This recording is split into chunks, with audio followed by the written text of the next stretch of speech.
Oke, selamat malam teman-teman semua. Terima kasih sudah bergabung kembali di acara Beta Talks. Hari ini Sabtu 12 Juni 2021. Malam ini kita sudah kedatangan Bu Dr. Jan François ya. Beliau ini adalah peneliti pertama untuk Defense Heritage di Indonesia. Nah, malam hari ini beliau akan membawakan tema tentang Wolfman ya Bu Jen ya. Itu tentang diskusi terestrial yang kita mengambil bisa dibilang dari sisi semiotikanya seperti itu. Nah, seperti apa presentasi Bu Jen malam ini? Silakan Bu Jen untuk memulai presentasinya. Waktu dan tempat kami persilakan. Baik, terima kasih Mas Reza. Selamat malam teman-teman semua. Ada Pak Anur Agustinus, ada Mas Nugi, Mbak Cynthia, Mas Handi, tadi ada Jupiter, ada Mbak Dian. Assalamualaikum warahmatullahi wabarakatuh. Selamat malam, salam sejahtera untuk kita semuanya. Om Swastiastu, Namo Buddhaya, salam Pancasila, salam bela negara. Nah ini saya lagi di Unhan Sentul ya, lagi ada kepanitiaan, jadi kasih tahu aja di chat kalau wifi-nya terputus-putus ya, kasih tahu aja nanti saya pakai tethering. Baik Bu Jen. Pertama-tama izinkan saya mengucapkan terima kasih kepada teman-teman panitia Beta Talks yang mengizinkan saya berbagi salah satu yang mungkin saya sering tonton filmnya gitu ya, terus kemudian saya sering baca-baca tentang Wolfman. Kemudian juga karena disertasi juga dan latar belakang S1 saya di Fakultas Ilmu Budaya UI belajar semiotika, ya jadi saya coba kaitkan dan juga saya coba kembangkan apa kaitannya dengan dunia terestrial dan juga apa manfaatnya untuk mempelajari Wolfman itu sendiri. Ya saya izin share screen. Nah, ya jadi nanti kalau saya wifi putus kasih tahu aja ya, jadi saya langsung tethering.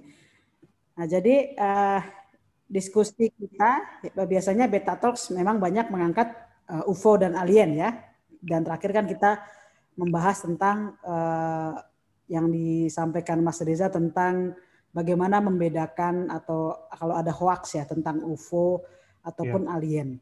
Nah salah satu aspek dari dunia terestrial itu adalah kita tidak hanya mempelajari UFO atau alien, tapi sebetulnya ada aspek shape shifter ya, atau shape shifting. Ya kalau bahasa Indonesia mungkin perubahan bentuk. Nah, perubahan bentuk ini ada macam-macam gitu ya. Tapi yang saya sering baca dan juga nonton filmnya gitu ya, kurang lebih saya suka juga filmnya, itu adalah Wolfman. Jadi di sini diskusi Beta Talks kali ini diskusi terestrial, tapi fokusnya Wolfman terutama perspektifnya ilmu semiotika ya. Jadi ini sangat khusus gitu ya. Sangat ini. Ya mungkin baru ini webinar Wolfman yang secara akademik akan saya coba paparkan ya. Jadi nama saya dibacanya Jean François ya, tapi karena ya susah di sini logatnya jadi ya udah biasa dipanggil Mbak Jen atau Ibu Jen gitu ya. Nah, saya dapat doktor dari Universitas Pertahanan, baru lulus ya kemarin Februari. Disertasi saya tentang warisan budaya yang punya nilai pertahanan atau defense heritage. Nah, defense heritage, gara-gara saya disertasi itu saya jadi banyak belajar tentang ilmu semiotika. Walaupun waktu dulu S1 saya juga belajar juga ilmu semiotika, tapi ketika saya S3 lebih mendalami lagi. Secara formal saya sehari-hari di Salemba ya, dekat rumahnya Mbak Cynthia ini, saya di Universitas Pertahanan di Salemba sebagai dosen di Prodi Damai Resolusi Konflik dan juga masih menjadi peneliti di Kemhan. Terutama penelitian disertasi saya itu defense heritage dijadikan penelitian Kemhan. Tapi secara informal ya, jadi biar kita saling kenal juga ya. Kenapa saya menyukai diskusi-diskusi Beta Talks, karena saya sebagai fans gitu ya, fansnya film-film science fiction, terutama J.J. Abrams ya, kan banyak ya film science fiction. Tapi saya menyukai khususnya J.J. Abrams. Kenapa? Karena menurut saya hal-hal yang science fiction atau yang terkait terestrial itu bisa saja memang kita belum mampu memahami secara utuh gitu. Jadi kadang orang skeptis gitu ya. dengan pemikiran-pemikiran seperti itu. Kalau kita ingat kan Albert Einstein pernah berkata, imajinasi lebih penting daripada pengetahuan gitu. Artinya kalau kita ya sebagai manusia dengan kecerdasan makhluk yang dianggap paling cerdas kemudian bisa memetakan dunia terestrial dengan segala alien UFO, ya artinya bisa saja itu ada gitu. Jadi saya berkeyakinan seperti itu. Walaupun saya tidak memaksa orang untuk meyakini hal yang saya yakini gitu ya. Jadi kurang lebih, jadi saya di sini sebagai ya penghobi, tapi juga saya angkat secara akademik. Nah, teman-teman semua, kita mulai dari etimologi kata Wolfman ya. Jadi Wolfman ini itu punya definisi makhluk hidup yang berasal dari manusia atau yang berbadan seperti manusia, ini berbadan seperti serigala. Jadi ada dua kata gabungan di situ, kata wolf dan kata man ya. Jadi serigala dan manusia serigala.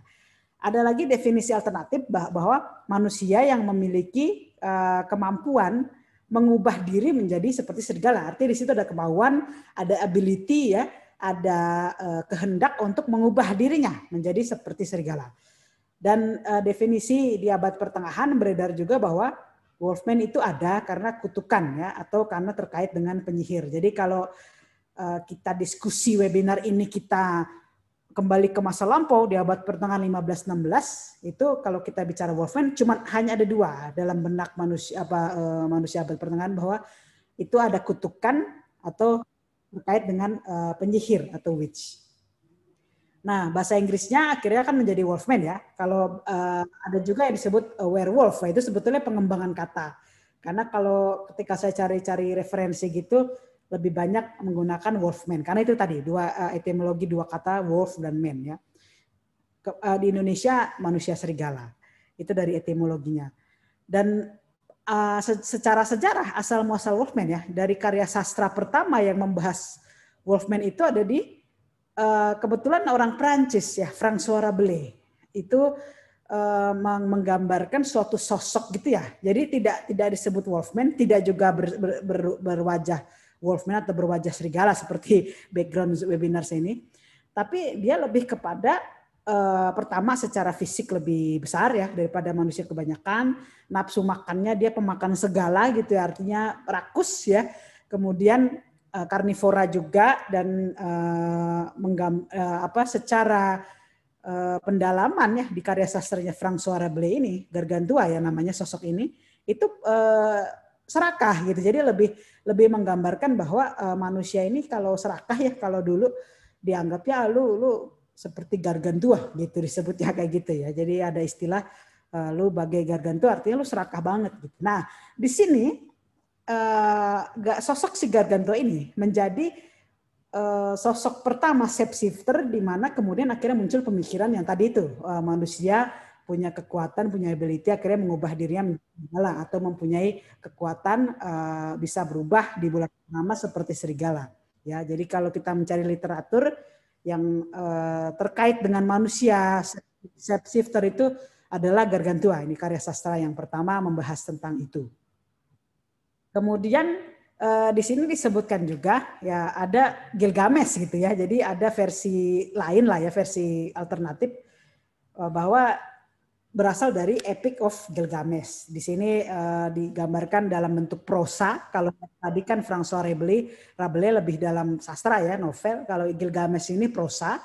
Dan ketika Gilgamesh ini jatuh cinta gitu ya, kemudian karena sosoknya dia lebih besar, lebih menyeramkan, lebih ganas gitu ya, tapi dia punya hati, dia jatuh cinta gitu ya.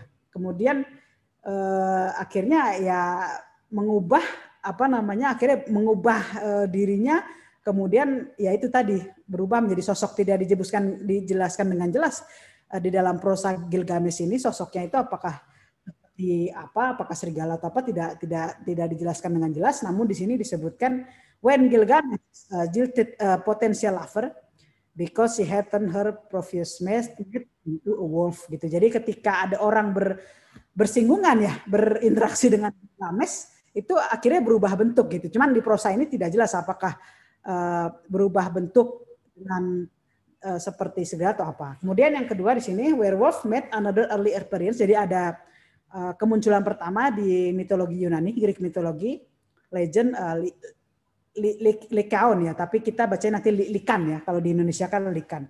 According to the legend, Lycaon, the son of Pelasgus, injured the god Zeus when he served him a meal made from the remains of a sacrifice boy. As punishment, the enraged Zeus turned Lycaon and his sons into wolves. Jadi di sini ada semacam mitologi Yunani, ada ya sosok ya namanya Lycaon, nanti akhirnya menjadi Likan ya, disebut Likan. Lycaon ini marah gitu ya ketika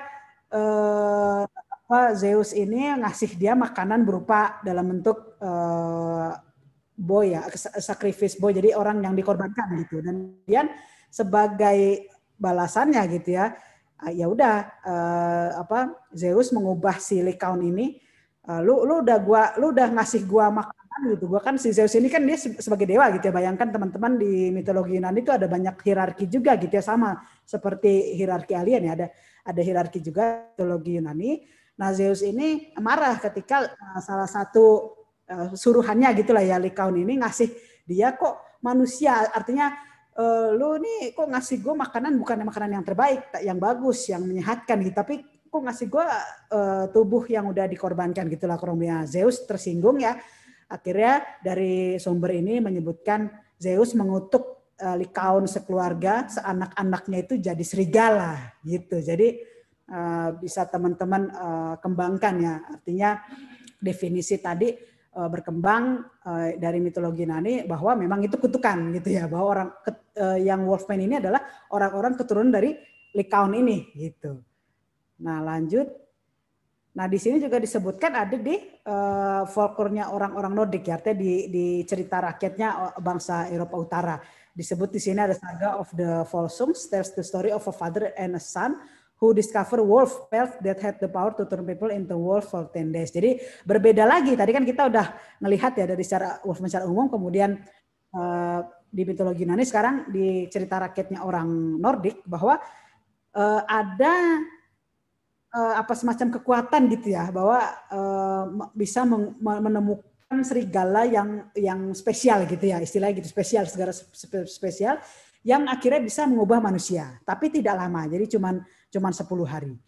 Dan kemudian the father son don the pelts travel into wolves and went on a killing rampage in the forest. Jadi bapak dan anak ini ketika menemukan serigala yang spesial itu ya mereka malah seneng gitu ya, akhirnya gara-gara itu diri mereka menjadi serigala, akhirnya berubah menjadi serigala. Dan the son only survived because a kind raven gave the father a life with healing powers. Jadi di sini akhirnya bapak dan anak ini setelah berubah jadi serigala pada berantem ya kan, sama-sama kuat ya. Kalau di film Wolfman juga ada tuh ya adegan berantem si Anthony Hopkins dengan anaknya gitu ya, sama-sama berantem. Kemudian yang hidup disebutkan dalam literaturnya adalah anaknya gitu ya, yang bisa survive gitu. Karena sebelum berubah si bapaknya udah ngasih semacam daun ramuan yang penyembuh gitu ya, untuk bisa mengubah dirinya kembali menjadi manusia gitu. Nah, jadi ada banyak di beberapa versi gitu ya cerita asal muasalnya Wolfman.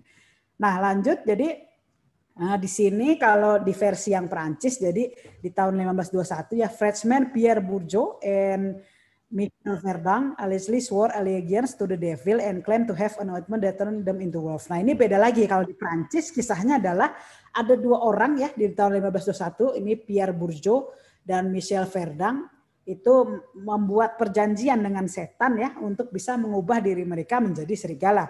Jadi mereka brutally murdering several children ya, mereka membunuh banyak anak-anak, kemudian akhirnya mereka dianggap ya manusia serigala, akhirnya dibunuh rame-rame oleh rakyat Perancis pada waktu itu ya.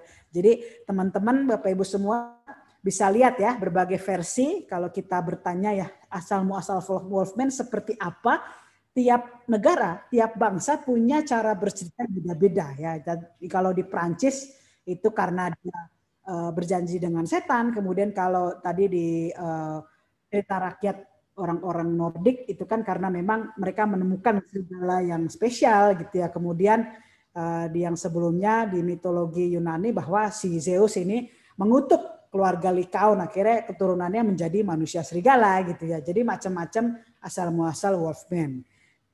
Versi mana yang Bapak Ibu atau teman-teman percayai itu kembali kepada rasa akademiknya beratnya kemana gitu ya. Kalau saya dari banyak versi ini saya lebih berat ya ini ya yang pertama ini ya, di mana ada cerita Epic of Gilgamesh tadi ya, ada Zeus dan segala hal tentang mitologi Yunani. Nah, ini tadi ya yang saya sebutkan Lycan ya, karena tadi disebutkan kan keluarga Lycaon dikutuk, akhirnya keturunannya menjadi Wolfman. Ini ya kita sebutnya Lycan ya, artinya serigalanya berbentuknya berbeda karena pada awalnya memang manusia gitu ya, memang dia manusia kan dikutuk jadinya dia punya berubah menjadi serigala, tapi kan ada sifat-sifat manusia yang tidak luntur gitu. Nah, di sini bentuk serigalanya juga beda. Kalau kita lihat serigala pada umumnya kan dia tidak berdiri begitu ya, terus tidak mengenali, terus kemudian menyerang, punya strategi, punya pemikiran gerilya, kemudian punya tahu kawan tahu lawan. Nah itu kan bedanya di situ ya. Jadi Lycan ini ya karena dia awalnya manusia gitu. Nah ada beberapa karakteristik ya narasi-narasi tentang Wolfman. Yang pertama itu terkait tentang bulan purnama ya. Jadi manusia ini berubah, entah dikutuk, entah dia bikin perjanjian dengan setan, atau entah dia bertemu dengan serigala spesial, tapi ada unsur-unsur yang sama gitu ya. Dari berbagai cerita tentang versi Wolfman ada unsur-unsur yang sama, yaitu ada bulan purnama, ada properti dan biasanya berupa tongkat, kemudian biasanya Wolfman ini kalah gitu dengan pisau atau serbuk atau peluru yang perak ya, bukan emas, bukan tembaga, bukan nikel ya, tapi perak. Kemudian ada unsur romantisme ya, kalau Bapak Ibu teman-teman perhatikan di situ ada relasi ya, ada semacam, walaupun dia Wolfman dia punya rasa cinta gitu, dia dan kadang tragis gitu, endingnya lebih banyak tragis gitu ya, ending kisah cintanya. Tapi ada unsur romantisme. Kemudian ada unsur agama, terutama di sini Katolik Romawi ya, nanti saya ceritakan lebih detailnya. Ya di sini ya, jadi sini contoh gambar-gambar 5 hal ini yang pasti ada di dalam narasi-narasi tentang Wolfman. Bulan purnama, properti ya dalam bentuk tongkat, terus dia kalah dengan pisau serbuk peluru perak, ada unsur romantisme dan ada unsur agama, terutama Katolik Romawi. Ya lanjut dulu nanti saya jelaskan. Nah, selain itu di dunia yang lebih modern ya di abad 1920 itu ada kasus medis yang nyata terkait Wolfman. Artinya di sini ada kisah nyata. Orang dengan nafsu karnivora itu seperti serigala gitu ya. Kemudian ada juga anak yang dipelihara oleh monyet di hutan liar ya. Kalau teman-teman mengikuti beritanya, dia bersikap akhirnya seperti ya anak hutan ya, seperti Tarzan gitu. Artinya dia beda dengan sikap atau perkembangan manusia pada umumnya, karena kan dia besar di hutan gitu. Artinya dia juga nafsunya atau dia perangainya juga akhirnya berbeda. Dan ada di sini kondisi likantropi ya, disebutnya likantropi, a rare psychological condition that causes people to believe they are changing into wolf or other animal. Jadi di sini ada semacam penyakit ya disebutnya ya oleh kaum medis, penyakit secara psikologi dia merasa dirinya itu bukan manusia gitu. Dia merasa ada tuh kasus di mana dia merasa dirinya anjing, akhirnya dia merubah operasi mulutnya seperti anjing. Nah, di sini kasusnya juga sama, ada kondisi likantropi di mana ada orang-orang tertentu ya, dia merasa punya nafsu yang berbeda, punya perangai berbeda, punya tabiat berbeda dengan manusia pada umumnya. Dia merasa dirinya itu mungkin terkait dengan Wolfman atau Lycan ya, disebut likantropi. Kemudian ada food poisoning, ini salah satu penyebab kenapa manusia bisa berubah ya, keracunan makanan atau dia kesalahan genetika atau dia memang tersistem seperti itu gitu ya. Kalau di dalam sejarah Nazi kan salah satu program Nazi kan ini ya, program untuk genetika gitu, katanya macam-macam itu orang diubah. Nah bisa saja ini salah satunya tentang terkait Lycan tadi ya, manusia serigala tadi. Kemudian ada hypertrichosis ya, jadi a rare genetic disorder causing excessive hair growth. Jadi kalau teman-teman Bapak Ibu sebelum pandemi dulu di mall-mall tertentu ya, terutama di Jakarta itu menampilkan orang-orang spesial. Salah satunya adalah yang rambutnya banyak tumbuh tuh ya. Dari atas sampai ke bawah tuh rambut gitu. Nah itu hipertrikosis. Walaupun tidak bisa kita menjudge, menghakimi dia wolfman karena kan di sini konteks wolfman ada korban gitu. Ada orang yang dimakan gitu. Ada dia memburu orang gitu. Kemudian rabies, salah satu jenis rabies ya disebut wolfman karena kan ganas gitu ya. Kemudian hallucination possibly caused by hallucinogenic herbs. Jadi beberapa tanaman katanya membuat kita bisa berhalusinasi dan menganggap diri kita nih berubah gitu menjadi lebih bersifat seperti serigala. Jadi ini kasus medis yang nyata di mana ada orang-orang yang seperti ini gitu ya yang bisa dikatakan tentang keberadaan wolfman itu sendiri. Walaupun ingat kita tidak bisa langsung menghakimi orang-orang yang seperti ini, oh kamu wolfman gitu, tidak bisa juga. Tapi kita terkait dengan kisah wolfman artinya logis gitu ya. Logis dan ilmiah bahwa wolfman itu ada gitu. Itu kaitannya ke sana. Nah, ada 2 psikolog yang melakukan penelitian ya tentang wolfman dalam konteks psikologi ya. Jadi Gustav Jung dan juga Carl Jung dan juga Sigmund Freud ya. Jadi Sigmund Freud dan Gustav Jung ini melakukan experience wolfman. Kenapa disebut wolfman? Itu karena ada alasan tersendiri, nanti saya ceritain ya. Nah, kalau Freud ini dia termasuk ilmuwan yang percaya dengan terrestrial things and unknown worlds ya. Jadi kalau Freud ini hidup sekarang, pasti Freud akan menjadi anggota Beta Talks. Karena dia termasuk ilmuwan yang percaya dengan terrestrial things. Dia percaya UFO, dia percaya alien, dia percaya unknown worlds, termasuk wolfman. Ya, dia mirip seperti Jules Verne, seperti S.C. Wells, seperti Nikola Tesla. Itu ada ilmuwan-ilmuwan yang percaya hal-hal terrestrial things, unknown worlds. Ada juga yang tidak, itu kan pilihan ya. Kita tidak bisa memaksa orang. Nah, kenapa disebut wolfman? Jadi sebetulnya awalnya ini bukan suatu experience khusus ya tentang manusia serigala, bukan seperti itu. Tapi Freud menamakan si pasien itu wolfman. Jadi Freud punya pasien orang Rusia, secara penampilan dia ganteng, dia kaya, dia anak bangsawan, ya birokrat gitulah. Kemudian dia keluarganya juga ada istri, ada anak, baik, nggak ada masalah. Cuma dia itu merasa ada yang kurang. Pada akhirnya dia merasa punya penyakit mental. Nah dia jadi pasiennya si Freud gitu. Dan Freud ini juga unik gitu ya. Kan biasanya kalau orang punya penyakit mental atau dia menjadi pasien Freud, biasanya ada masalah-masalah. Dia gangguan jiwa, dia mungkin ada masalah keluarga, atau dia mungkin relasi dengan orang tuanya bermasalah. Biasanya kan seperti itu ya. Nah ini si bapak ini yang disebut oleh Freud ini wolfman, itu tidak ada masalah. Secara keuangan bagus, anak istri bagus, dia tampan ya, dia kaya, tetap merasa punya penyakit mental. Makanya si Freud ini menamakan si bapak ini wolfman ya, kasusnya wolfman. Makanya terkenal Sigmund Freud and the Wolfman gitu. Artinya bapak ini, si pasiennya Freud ini punya semacam penyakit yang dianggap perlu diobati gitu. Nah, nanti di dalam slide berikutnya. Nah ini ya. Jadi namanya Sergei Pankejev ya, was a Russian aristocrat ya, born in, nah ini di abad 19 ya, 1886 in Odessa. Freud gave him the pseudonym Wolfman to protect his identity. Jadi si bapak ini, Sergei Pankejev ini disebut oleh Freud ini Wolfman. Nah, ini salah satu kasus pasiennya Freud yang agak lama ya. Jadi Freud ini tidak setahun 2 tahun meneliti bapak ini, tapi agak lama, dari mulai 1910, 1914 ya. Jadi longitudinal study artinya berkelanjutan gitu ya.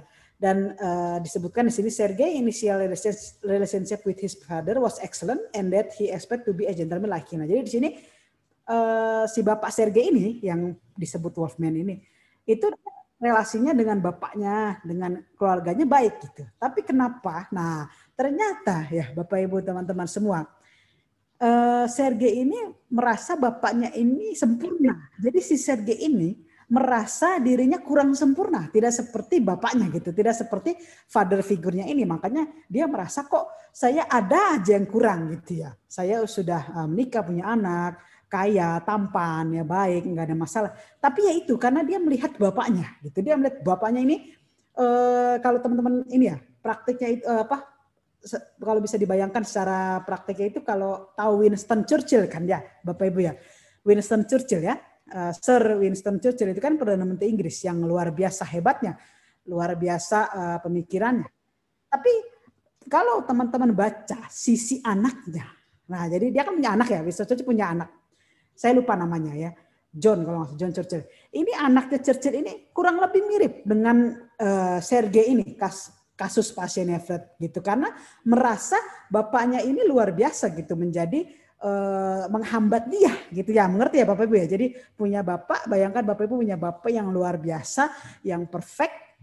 Nah kita akhirnya berkaca kan, mau tidak mau berkaca, oh saya tidak sepandai dia, saya tidak sekaya dia, saya tidak setampannya ya. Itu disebut oleh Freud ini kasus Wolfman, karena akhirnya si bapak ini, si Sergei ini, ya dia berusaha mengubah dirinya gitu, maksudnya tidak menjadi dirinya sendiri gitu. Dia tidak menjadi dirinya sendiri, dia berusaha shape shifting gitu ya. Shape shifting dalam pengertian bukan menjadi serigala tapi menjadi orang lain. Nah, itu akhirnya menjadi case-nya Freud. Dia ini punya penyakit mental disebutnya Wolfman gitu ya. Dan di sini disebutkan Freud's key intervention with the Wolfman rested on a nightmare in which he was lying in bed and saw some white wolves sitting on a tree in front of the open window. Jadi di sini ketika Freud itu menjadi dokternya si Bapak Sergei ini, Freud itu bermimpi menemukan serigala gitu di jendela rumahnya. Terus dia cerita ke muridnya namanya Carl Jung ya. Freud dengan Carl Jung tidak terlalu berbeda jauh, tapi mereka kadang berdebat ya karena beda pemikiran. Kalau Freud ini kan lebih banyak kepada interpretasi gitu ya, kemudian lebih banyak kepada hal-hal yang real, yang praktis dengan pasien. Kalau Carl Jung ini lebih banyak interpretasi tapi dalam bentuk simbol yang dimimpikan oleh pasien gitu. Jadi mereka ini berdua dua psikolog besar yang sering berantem gitu. Nah, si Freud ini cerita ke Carl Jung, ini gue punya pasien ini kondisinya unik karena biasanya kan kalau orang-orang penyakit mental itu latar belakang keluarganya bermasalah, justru dia nggak bermasalah gitu ya. Kemudian sama si Carl Jung, ya udah kita interpretasi mimpi. Akhirnya mereka berdua tidur nih. Dikabarkan ya dari literatur yang saya baca, mereka berdua tidur ya sebelahan, terus dikabarkan mereka bertukar mimpi. Jadi mimpinya Jung ke Freud, Freud ke Jung gitu untuk bisa menyembuhkan ini Sergei. Nah saya kurang tahu ya Bapak Sergei ini akhirnya seperti apa endingnya ya, tapi dikabarkan dari setelah pertemuan Freud dan Jung ini akhirnya melahirkan suatu karya besar itu yang disebut Interpretation of Dreams. Itu ditulis oleh Carl Jung tapi terinspirasi dari Freud ya, dan itu gara-gara si kasus Bapak Wolfman ini. Nah, jadi itulah sebabnya maka saya katakan penting mengkaitkan keberadaan Wolfman dengan ilmu semiotika. Menurut saya tidak hanya Wolfman, tapi juga dunia terestrial, terutama UFO alien juga perlu dikaitkan dengan ilmu semiotika. Kenapa? Karena dalam ilmu semiotika kita belajar simbol dan tanda. Nah, lanjut ya. Nah, jadi apa itu ilmu semiotika? Secara definisi adalah ilmu yang mempelajari tentang tanda, pertanda, dan simbol. Asal muasal itu lahir dari pemikirannya Ferdinand de Saussure ya, ahli linguistik Prancis. Sebetulnya tujuannya untuk pengembangan ilmu linguistik. Jadi ketika orang-orang itu belajar linguistik gitu ya, Freud menemukan bahwa ketika misalkan saya ngomong apel ya ke Mas Reza dengan Mas Nugi, saya ngomong apel. Di dalam pikirannya Mas Reza dan pikirannya Mas Nugi itu beda, pasti apelnya tidak sama. Mungkin Mas Nugi mikirnya apel hijau, Mas Reza mikirnya apel merah, kan gitu. Kita kan, nah itu ya. Jadi Ferdinand de Saussure sebagai ahli linguistik menemukan hal itu bahwa oh iya ya, kata itu bagi dua orang saja udah beda. Kata apel itu satu kata baru dan baru dua orang. Gimana kalau narasi yang besar ke banyak orang oh beda-beda gitu. Nah, jadi di sini muncullah ilmu semiotika pertama, tapi khusus linguistik. Kemudian itu mengusulkan ada penanda dan pertanda. Penanda artinya tadi ya kata apel ya. Kata apel tadi adalah penanda atau signifion, dan pertanda artinya makna. Makna di kepala orang-orang artinya signifion. Jadi ketika saya bilang apel itu penanda ya, dalam tulisannya apel gitu kan ya, signifion. Nah, di kepalanya Mas Reza dan di kepalanya Mas Nugi signifiannya beda-beda gitu ya. Entah membayangkan apel warna merah, hijau, atau apelnya di pohon, apelnya jatuh, apelnya dalam bentuk di mall gitu ya. Jadi beda-beda. Itulah asal muasal ilmu semiotika. Jadi ilmu penanda ilmu yang mempelajari tanda dan simbol. Signifian. Dikembangkan oleh Charles Peirce ya, kurang lebih 20 tahun kemudian dikembangkan ilmu semiotika, tapi khusus untuk ilmu arkeologi, namanya semiosis. Kenapa? Karena ketika orang-orang mempelajari cagar budaya, misalkan Bapak Ibu ke Candi Borobudur ya, di situ ada 3 tingkat ya, 3 tingkat disebut paling bawah kan dunia bawah tanah, dunia bumi, sama dunia dunia pasca kematian, afterlife. Nah, ketika Bapak Ibu ya, walaupun sama-sama peneliti arkeologi ini ya, memahami suatu ikon, misalkan ada di situ ada penari telanjang misalkan di cagar budaya Borobudur itu ya, ada sosok penari telanjang misalkan perempuan ya. Itu pemahamannya akan beda-beda. Mungkin bagi ahli arkeologi yang dia mendalami ilmu musik mengatakan itu dia pemusik gitu ya. Tapi bagi ahli arkeologi yang mendalami ilmu tarian, dia penari.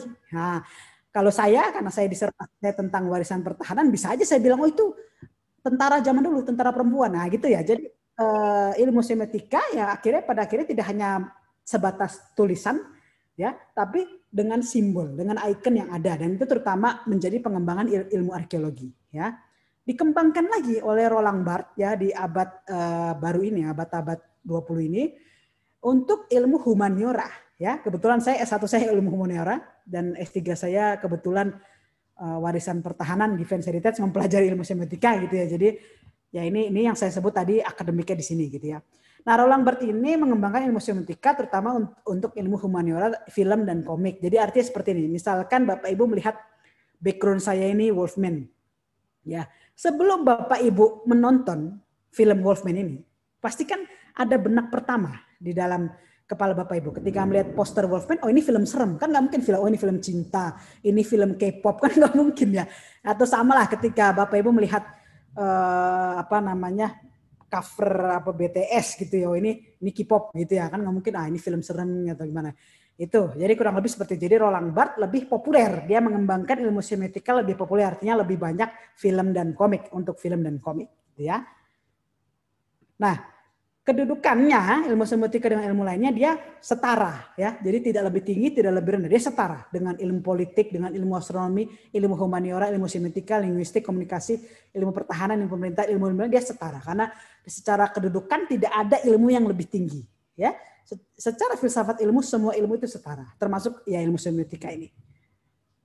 Nah ini ya tadi yang Ferdinand de Saussure ya. Jadi kalau di sini contohnya di sebelah kiri cheval ya, dalam bahasa Prancis artinya kuda.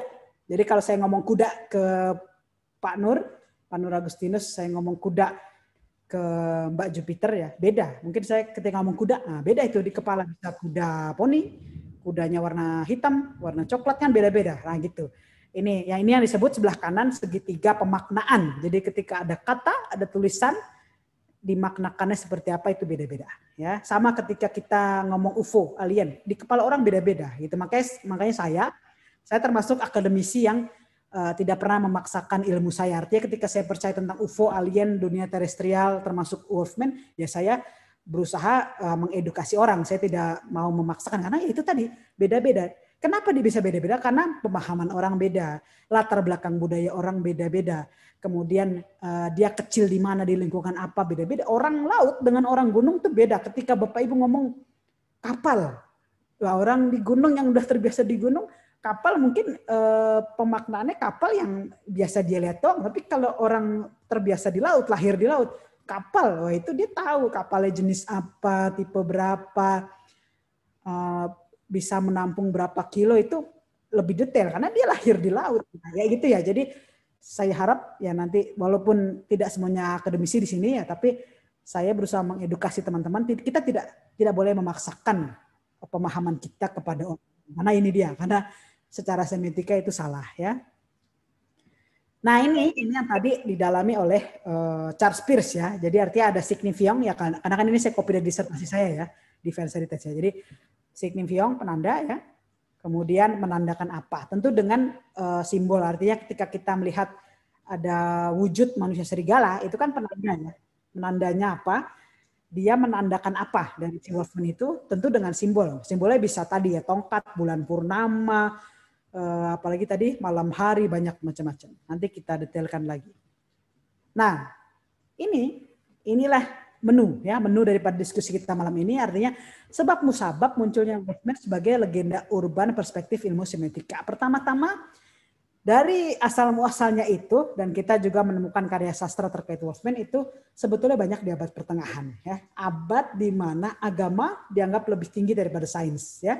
Dan kita harus melihat mau tidak mau situasi dan kondisi politik abad pertengahan, ya, di mana di situ ada yang tadi saya sebutkan, ya, Wolfman pasti terkait pemaknaan atau pemahaman gereja Katolik, karena pada saat abad pertengahan, ya, Bapak Ibu bayangkan intervensi gereja Katolik dalam segala hal, terutama sosial politik masyarakat itu luar biasa dominan, ya, di mana seorang raja tidak bisa menjadi raja kalau belum mendapat restu uskup, dan bahkan pengampunan dosa itu dijadikan uang, dimonetize sama para pastor yang korup. Nah, itulah fakta abad pertengahan, ya. Kita tidak bisa tutup mata, memang demikian adanya.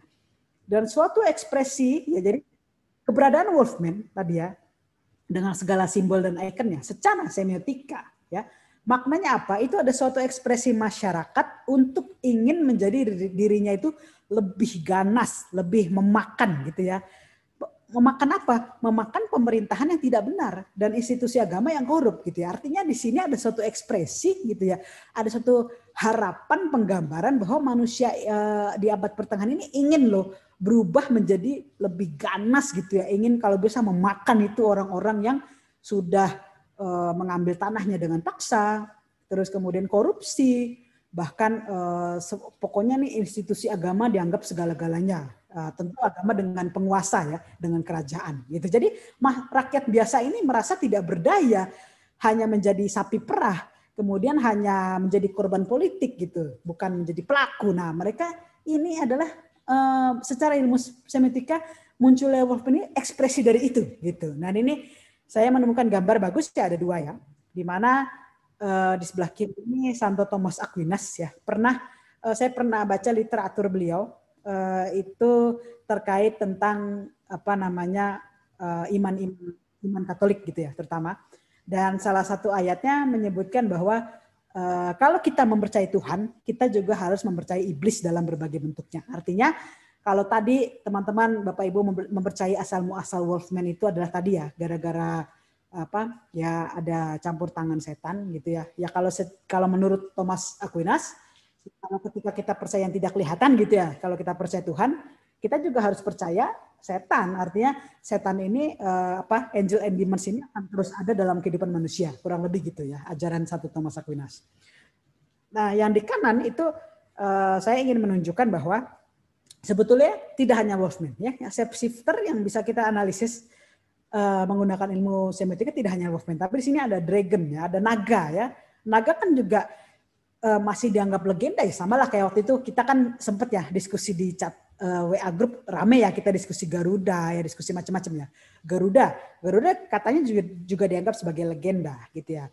Nah, kalau ini di sebelah kanan ini gambar kalau teman-teman tahu Santo Gregorius, ya, di mana pada waktu itu sekampung itu menjadi saksi adanya naga, ya. Jadi Santo Gregorius ini diutus karena kebetulan beliau ini kesatria Templar, ya, Knight Templar, diutus membunuh naga itu karena dianggap mengganggu aktivitas orang kampung. Akhirnya dia diutus untuk membunuh naga. Makanya kan diangkat oleh gereja Katolik, diangkat sebagai orang yang spesial, sebagai santo, ya, Santo Gregorius pembunuh naga, dragon killer. Nah, itu, ya. Jadi saya mau menyebutkan di sini adalah apapun itu bentuknya, ya, Wolfman, naga, itu kalau kita konteksnya abad pertengahan, ya, secara ilmu semiotika itu ada suatu penggambaran luar biasa untuk memberontak, gitu. Jadi ini Wolfman adalah penggambaran rakyat di abad pertengahan terutama untuk menjadi lebih berdaya, gitu, lebih ingin diakui, ingin akhirnya memberantas yang tidak benar, dalam hal ini pemerintahan kerajaan dan juga penguasa ya, gereja yang pada waktu itu korup gitu ya. Jadi gitu ya, bisa dipahami ya. Nah ini serigala, ya kalau dulu itu hewan dianggap hewan yang paling buas. Jadi susah ditangkap juga di hutan-hutan Eropa. Nanti saya ada gambar ya, hutan-hutan. Saya pernah tinggal di Polandia ya. Memang hutan-hutan di Eropa itu secara geografis dia pinus-pinus gitu ya. Jadi kalau malam di sini kebetulan saya lagi di Unhan Sentul ya. Banyak hutan juga di sini, tapi beda. Hutan di Indonesia ya, baik di Kalimantan, di sini di Sentul itu beda dengan hutan di Eropa itu dia pinus dan tinggi gitu. Jadi ketika serigala itu muncul dan dia larinya cepat, itu orang-orang susah nangkep gitu loh. Jadi pada waktu abad pertengahan penggambaran Wolfman itu sangat seram, menyeramkan gitu. Bahkan orang-orang itu kalau udah ketemu kalau udah tersesat di hutan dianggap ya lu pernah digigit Wolfman ya, kayak gitu ya. Jadi ya itulah, karena secara geografis hutannya pinus tinggi-tinggi. Dan juga ya dulu belum ada internet ya untuk mengecek berita palsu gitu ya. Karena apa? Karena gini, banyak cerita-cerita yang menuduh orang itu Wolfman. Misalnya saya nuduh, ini Pak Nur ini Wolfman dia. Udah zaman dulu orang langsung percaya, terus langsung dia dibunuh langsung di tempat oleh Inquisitor of Catholic Inquisitor Trier ya. Kalau teman-teman nanti sempat baca-baca PDF-nya banyak ya sejak abad pertengahan. Salah satu yang dibentuk oleh Paus adalah Inquisitor. Jadi pasukan khusus membunuh para penyihir dan orang-orang yang punya kemampuan atau dia punya semacam penyakit menyerupai serigala dibunuh langsung di tempat. Nah, efeknya apa? Ya karena dulu kan belum ada internet, ya pengetahuan masih terbatas. Jadi kalau kita nggak suka sama orang gitu ya, kita sensi sama orang, udah aja dia tuduh aja dia. Wolfman tuh dia dulu, saya ngeliat dia berubah, wah udah sekampung ngebunuh dia di tempat kayak gitu. Jadi itulah yang terjadi gitu ya, di mana pada akhirnya banyak korban yang dianggap Wolfman, padahal bukan Wolfman. Ya bisa saja dia punya penyakit yang kayak tadi saya sebutkan tadi ya. Secara medis itu mungkin dia punya banyak rambut. Karakteristik atau kekhasan keberadaan Wolfman yang tadi sudah dijelaskan ya. Tadi ada tongkat, bulan purnama, ada kondisi di malam hari dapat dianalisis melalui ilmu sementika ya tadi ya. Kalau teman-teman lihat background webinar saya ini kan bulan purnama ya. Kemudian malam hari di hutan-hutan, ada tongkat yang biasa dibawa oleh sebelum Wolfman berubah. Hal-hal seperti itu, icon-icon yang bisa dianalisis secara mendalam dan tentu yang paling cocok melalui ilmu semiotika karena bisa memaknakan banyak hal ya. Tadi kalau analisis saya tadi itu, ya ini analisis saya adalah yaitu tadi ekspresi masyarakat ingin ya memakan, tanda kutip memakan pemerintahannya yang udah korup gitulah ya, yang udah keterlaluan ya. Nah ini sayangnya ya kita pernah diskusi ya di WhatsApp grup ya atau diskusi sebelumnya. Kalau suatu hal sudah menjadi pop culture itu artinya mereduksi makna yang sebetulnya. Jadi Wolfman ini sama seperti UFO dan alien sudah menjadi pop culture. Di dalam film dan komik sudah banyak sekali. Contohnya ada Hyde and Jekyll ya, novel ya. Jack the Ripper ya, dianggap bahwa dia itu katanya serigala gitu ya kalau malam hari. Beauty and the Beast ya. Red Riding Hood gitu ya, katanya ini si Wolfman-nya ini bisa berubah menjadi mirip neneknya gitu ya. Twilight ya, di Twilight kan juga ada satu sosok Wolfman ya.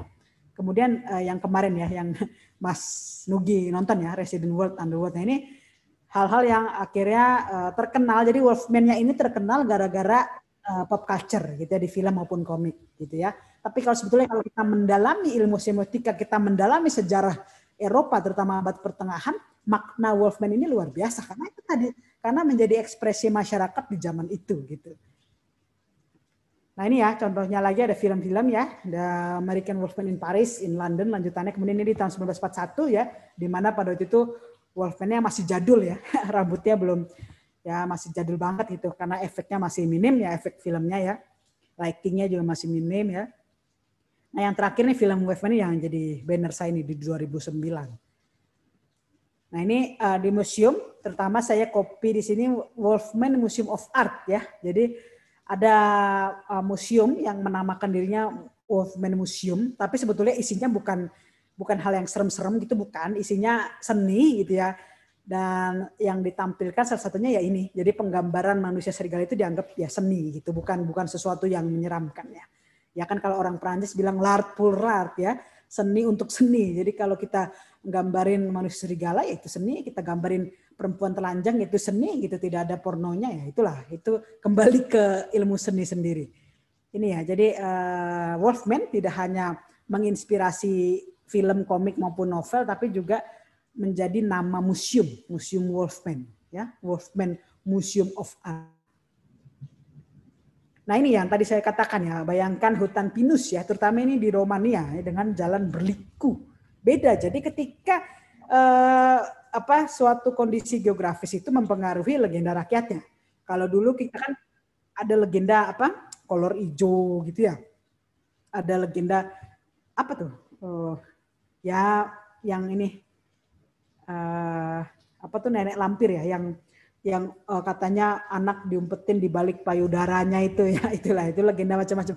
Nah ini kalau di Eropa ya, karena asal Wolfman disebutkan banyak di literatur Eropa, itu bayangkan hutannya itu seperti itu gitu. Hutan pinus, dia berkelok dan secara geografis ya orang kalau udah masuk situ dia mau berubah Wolfman, kita kan nggak tahu gitu ya. Makanya kalau dulu itu orang istilahnya banyak fitnah gitu yang mungkin belum tercatat sejarah gitu ya. Orang banyak difitnah jadi penyihir, banyak difitnah Wolfman, udah aja ditaruh gitu di hutan gitu. Mau hidup kayak apa gitu ya, kayak gitu. Jadi bayangkan inilah dugaannya itu ada ya Wolfman di Eropa ya, terutama di Romania dan Jerman.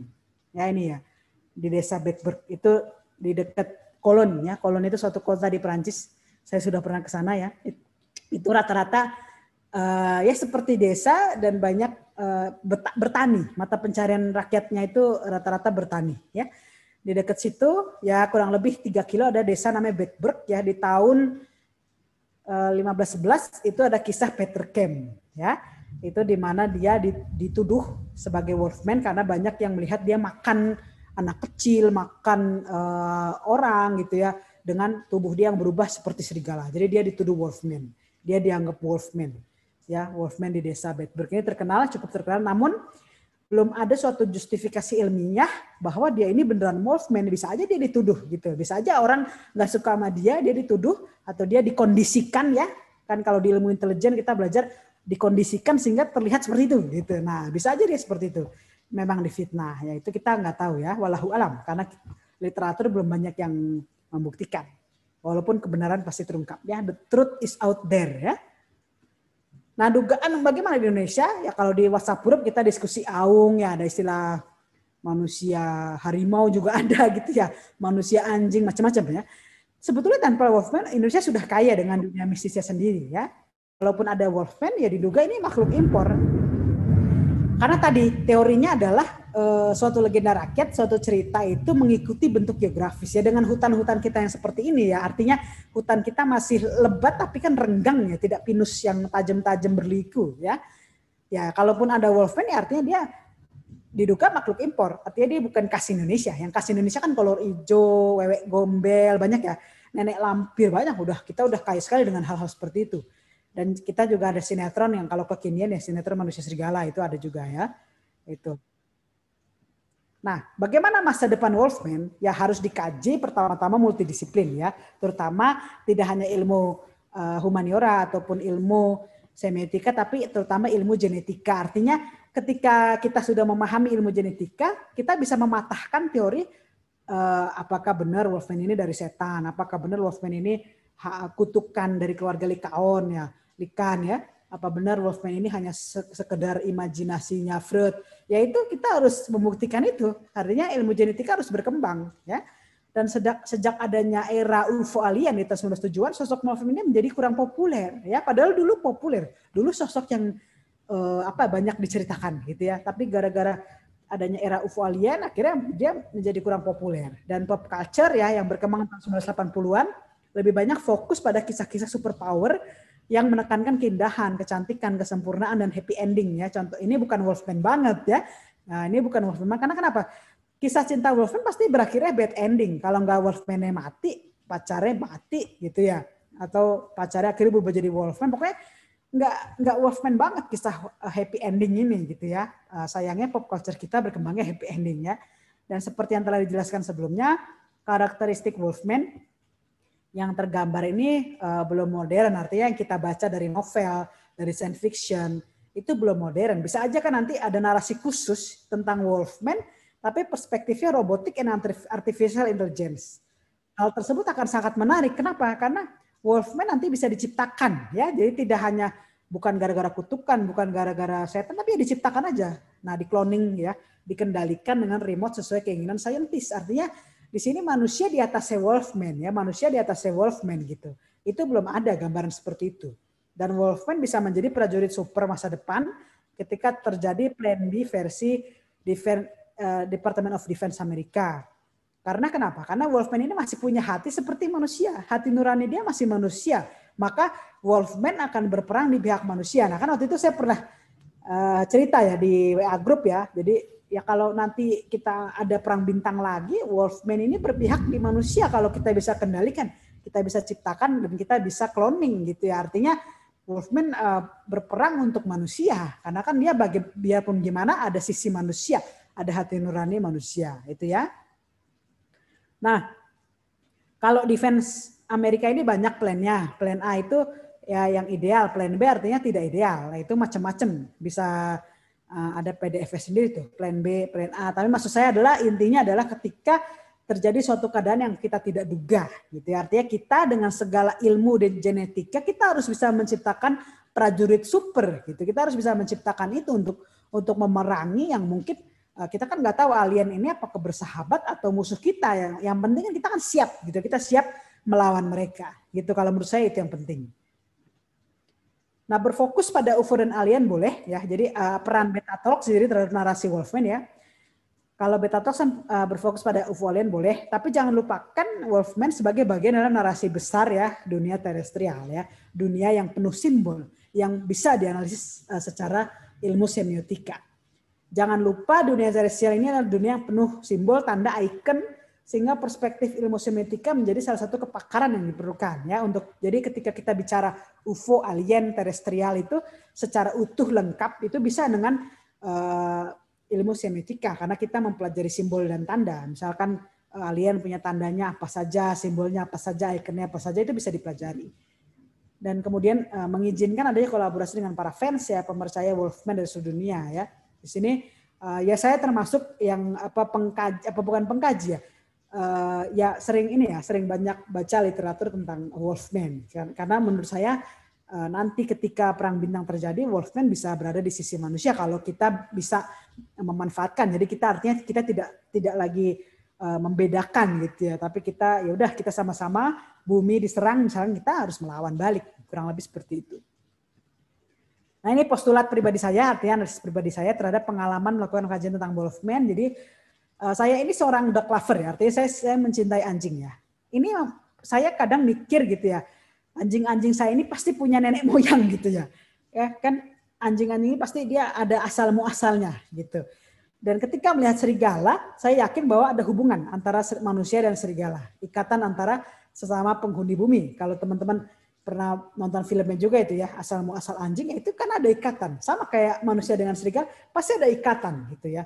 Dan tidak ada pengetahuan yang didapatkan secara kebetulan, termasuk ketertarikan dengan sesuatu itu tidak pernah kebetulan. Artinya saya tertarik dengan Betatalks karena Betatalks ngomongin dunia terestrial ya. Kita nyambung, kita satu frekuensi karena ngomongin UFO dan alien. Dan juga saya diberi kesempatan ngomongin Wolfman sebagai salah satu bagian dari unknown words gitu ya.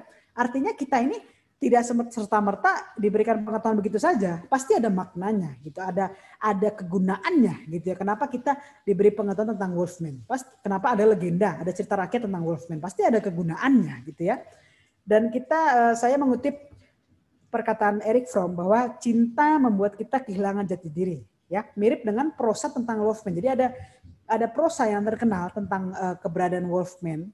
Nggak tahu ya. Saya juga kurang tahu siapa yang menuliskannya pertama kali, tapi prosa itu sangat indah dan dianggap ini sebagai mantranya Wolfman. Jadi artinya ini prosa ini ditemukan di kerajaan ya, di kerajaan-kerajaan di beberapa negara Eropa, isinya kurang lebih sama dan dianggap sangat indah. Tapi dipercaya itu salah satu mantra Wolfman gitu ya.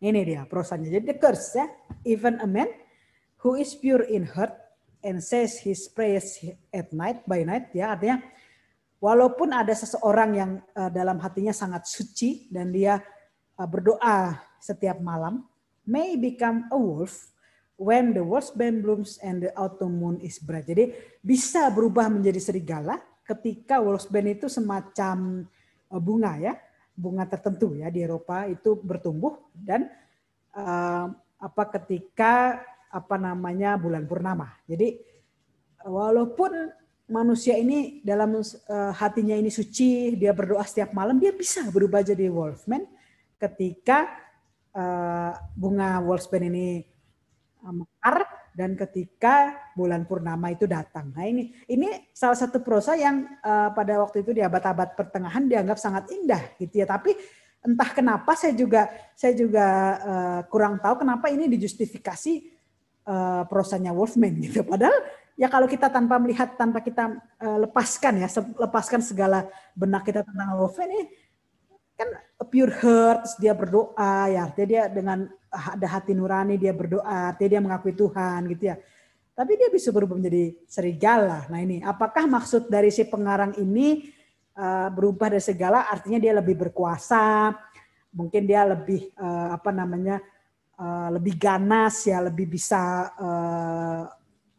punya gigi, tanda kutip, ya, itu harus didalami, ya. Itu makanya ilmu semiotika diperlukan karena setiap kata itu ada maknanya, ya. Nah, apa manfaatnya memiliki pengetahuan tentang Wolfman? Pertama-tama mengapresiasi para leluhur kita yang telah menceritakan banyak legenda urban termasuk Wolfman. Artinya ketika kita mengedukasi nanti anak-anak kita jangan keluar malam, gitu-gitu, ya, nanti ada Wolfman, itu sebetulnya enggak masalah karena pertama-tama melindungi anak kecil, ya. Kedua adalah kita menghargai ada legenda-legenda yang mungkin tidak bisa dipahami secara logika, ya, tentang Wolfman. Kok bisa ya manusia berubah jadi serigala? Kok bisa ya ada Wolfman? Itu kita mengapresiasi leluhur karena kan sudah ada pengetahuan tadi. Kemudian melestarikan adanya horor klasik, ya, yang mampu menciptakan ruang berpikir yang kreatif, inovatif, termasuk fan art, oil canvas painting, komik, ya. Jadi yang tadi saya katakan, di satu sisi pop culture itu akhirnya mereduksi makna, tapi di satu sisi sebetulnya menciptakan inovasi, ya. Banyak seniman akhirnya terinspirasi banyak hal dari Wolfman. Yang tadi, ya, ada Beauty and the Beast, ada Red Riding Hood, banyak gitu, ya, dari sosok Wolfman ini, gitu, ya. Dan kemudian mengambil bagian dari pola berpikir pop culture agar terhubung dengan semua generasi. Jadi setiap generasi pasti mengenal Wolfman. Mau generasinya Pak Nur Agustinus, generasinya Mas Reza, Mas Nugi, saya, Mbak Cynthia, ya, Mbak Jupiter, pasti kita mengenal Wolfman. Pasti ada, setiap generasi pasti tahu, oh ya, manusia serigala, gitu, ya.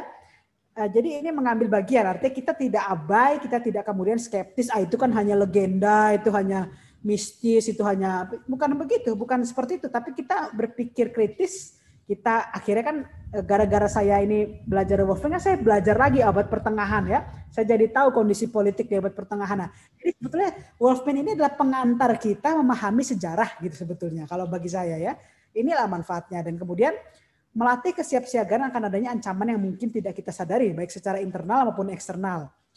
Siapa yang tahu ada Wolfman? Kita nggak tahu. Maksud dalam pengertian adalah mungkin teman-teman kita ada yang punya penyakit yang banyak, ya, mungkin dia juga ada penyakit mental seperti pasiennya Freud, kan macam-macam. Jadi atau kita sendiri bisa saja kita berpotensi Wolfman, tapi karena kita tidak tahu atau kita keterbatasan rekayasa genetika, akhirnya kita membatasi diri. Oh ya sudah, gitu kan.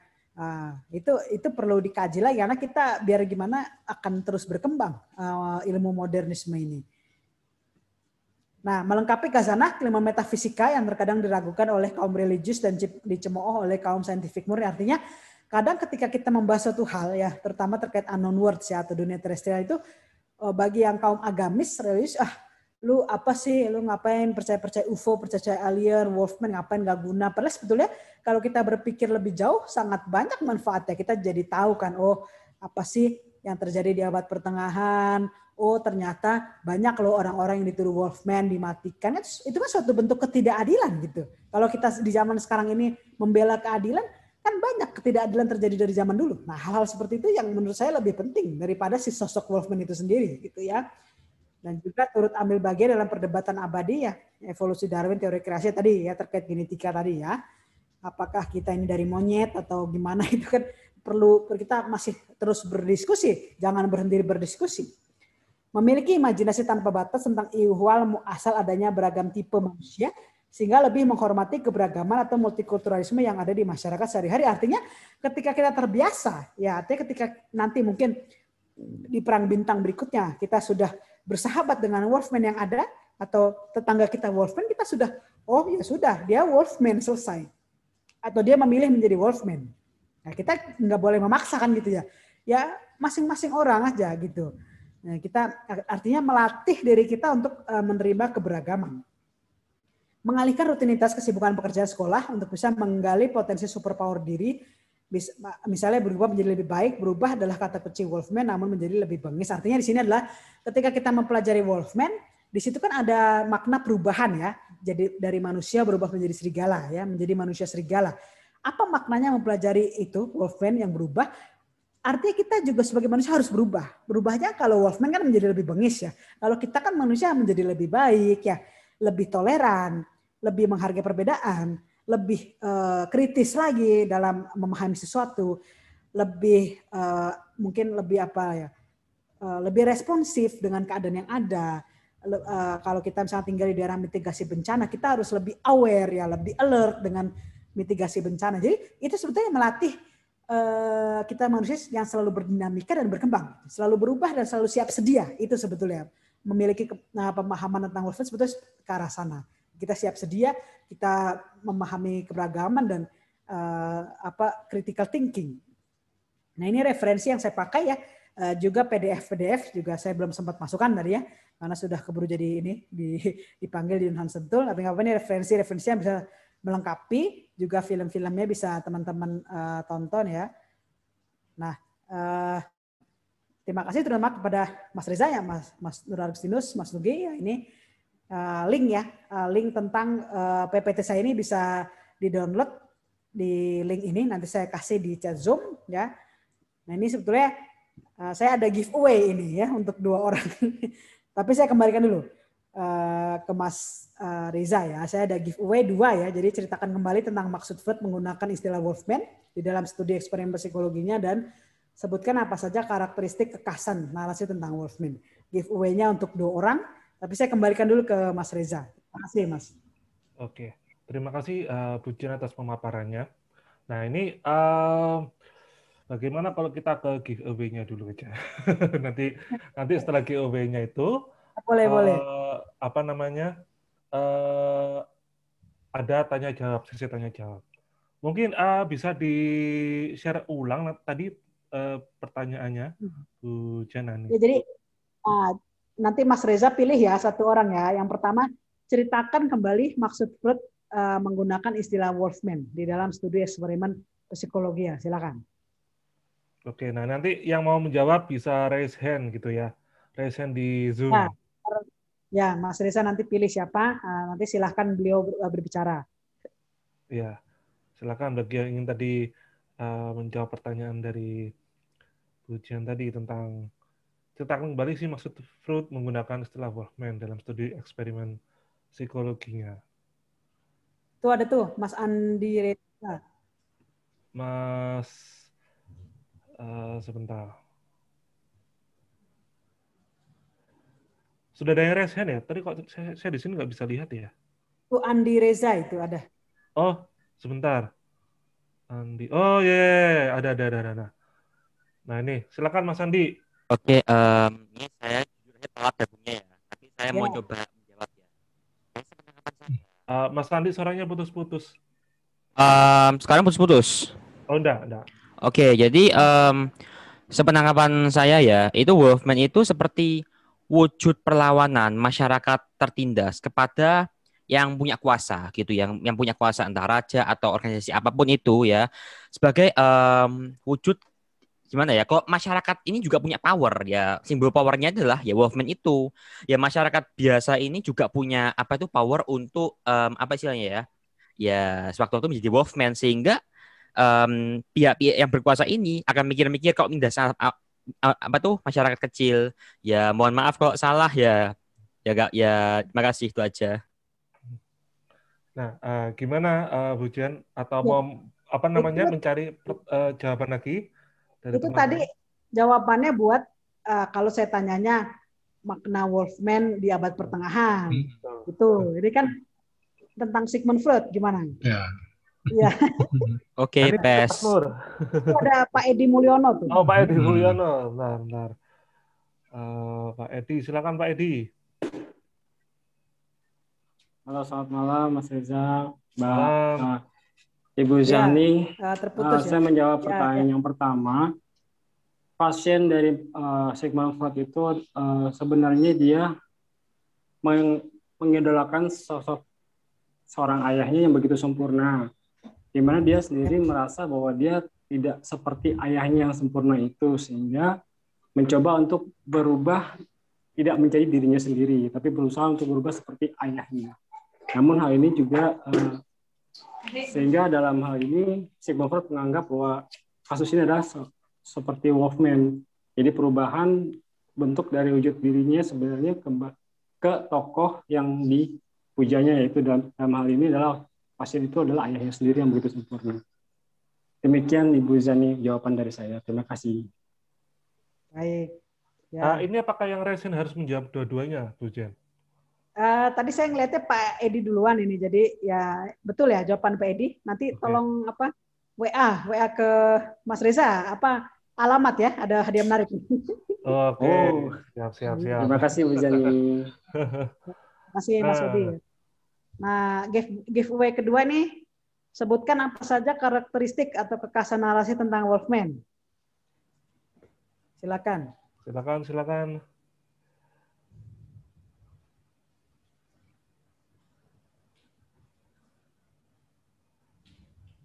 Silakan bagi yang ingin menjawab.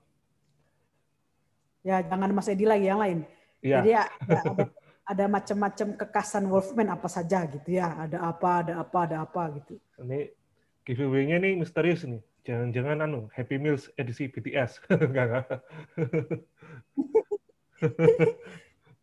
Ada hadiahnya menarik tentang Wolfman juga hadiahnya. Nah, silakan raise hand. Ada yang bisa jawab?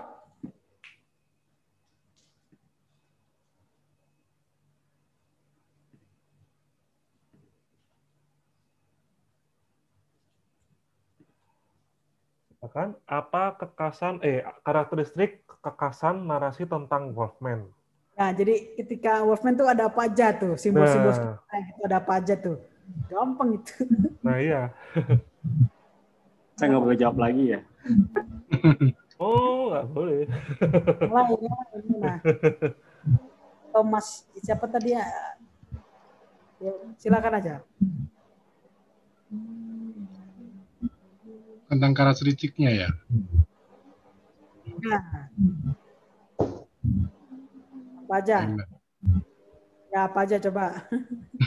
Silakan. Yang bulan purnama itu. Sandi. Ya, selain bulan purnama. Bulan purnama, terus tadi ada yang pakai tongkat ya, bawa tongkat gitu. Berbulu, ya kan? Terus bulan purnama, tongkat, apalagi?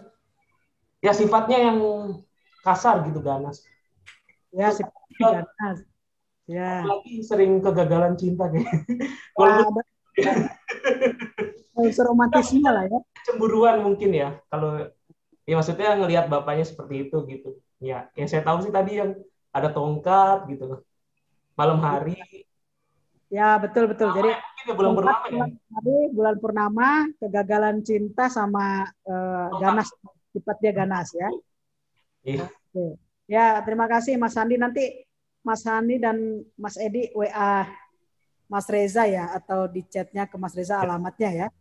Ya, ada hadiah menarik ya. Terima kasih itu sudah berpartisipasi ya. Ya, jadi terima kasih. Kalau mengingat kembali tadi di awal-awal itu, nah ini nih. Jadi identik dengan bulan purnama, propertinya biasanya tongkat dan dia biasanya meninggal kalah gitu ya dengan pisau, serbuk atau peluru perak.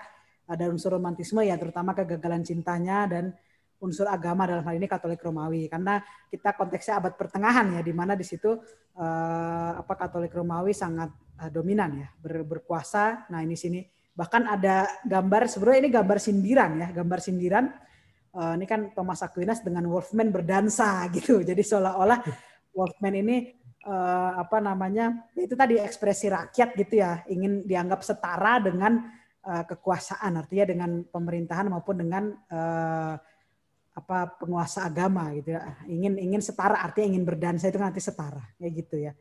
Oke, ya silakan Mas Reza, kembali ke Mas Reza. Oke, nah Jadi tadi menangnya Mas Edi dan Mas Hadi. Mas Adi, ya.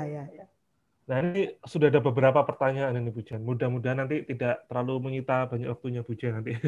Ini saya akan bacakan pertanyaannya sebentar. Tadi itu ada beberapa yang yang bertanya di kolom chat. Nih dari Sutawi Narmo. Ya. Nah, bertanya, contoh dalam kehidupan nyata keberadaan manusia serigala, apakah ditemukan dalam kasus kehidupan nyata? Tuh. Ini mungkin kejadian nyata gitu ya, bukan yang semiotik seperti ini. Gimana? Kalau boleh langsung jawab ya. Jadi ya. Ini mana tadi ya? Nah ini sebetulnya referensi yang sudah saya rangkum ya. Kalau secara detailnya ada di pemberitaan ada, tapi ini sudah saya rangkum. Jadi sebetulnya ada kisah-kisah kasus medis, disebutnya kasus medis ya. Jadi menghindari kata mistis, kata goib atau kata setan gitu ya. Akhirnya disebut kasus medis di mana terkait Wolfman, artinya dari bentuknya adalah dia manusia gitu ya, dia terlihat sebagai manusia tapi ada banyak kelainan tanda kutip ya. Jadi rambutnya atau bulunya lebat sekali, melebihi normal, kemudian ataupun kalau dia biasa ya, penampilannya biasa, dia punya nafsu makan itu besar gitu. Dia karnivoras, pemakan segala, bahkan dia memakan manusia lain gitu. Makan maksudnya dalam konteks bukan homo homini lupus, itu kan artinya konteks filosofi ya, artinya beneran makan gitu, beneran makan orang gitu ya. Dan kemudian ada kasus juga ada anak yang dipelihara monyet karena dia anak buangan ya, dia akhirnya dipelihara monyet di hutan liar, dia bersikapnya ya seperti manusia hutan, jadinya jungle man gitu. Terus kemudian di sini ada suatu kondisi penyakit-penyakit lain ya yang terkait mental, terutama ada sini likantropi, artinya dia percaya dirinya Wolfman ya, bahkan dia mungkin ikut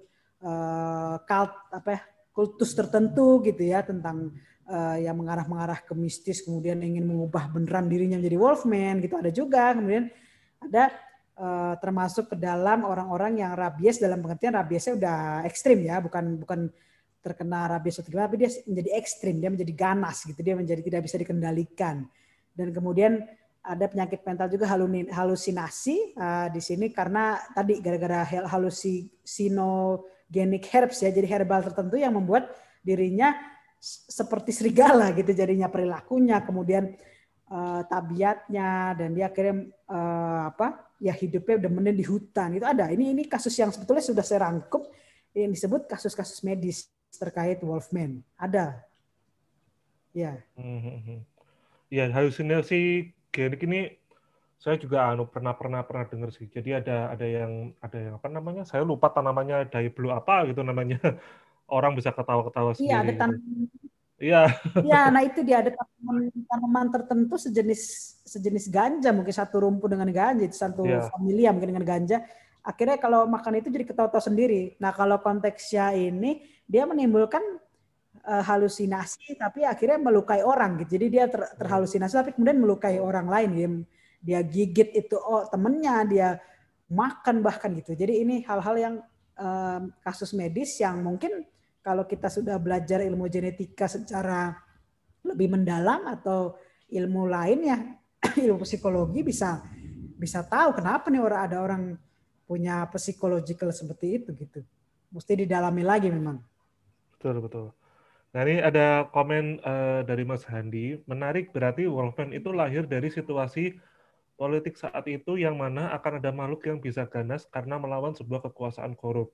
Di Indonesia ada urban legend kayak kolor hijau dan ninja yang muncul pada era pasca reformasi untuk menciptakan suasana chaos. Ya, betul. Itu. Ya, betul. Kemudian ya, dari Andi Reza, di Indonesia ada sebagian praktisi perkantoran mengaku bisa berubah menjadi burung atau kupu-kupu untuk melihat klien dan lawannya. Kemudian ada juga tadi sebentar.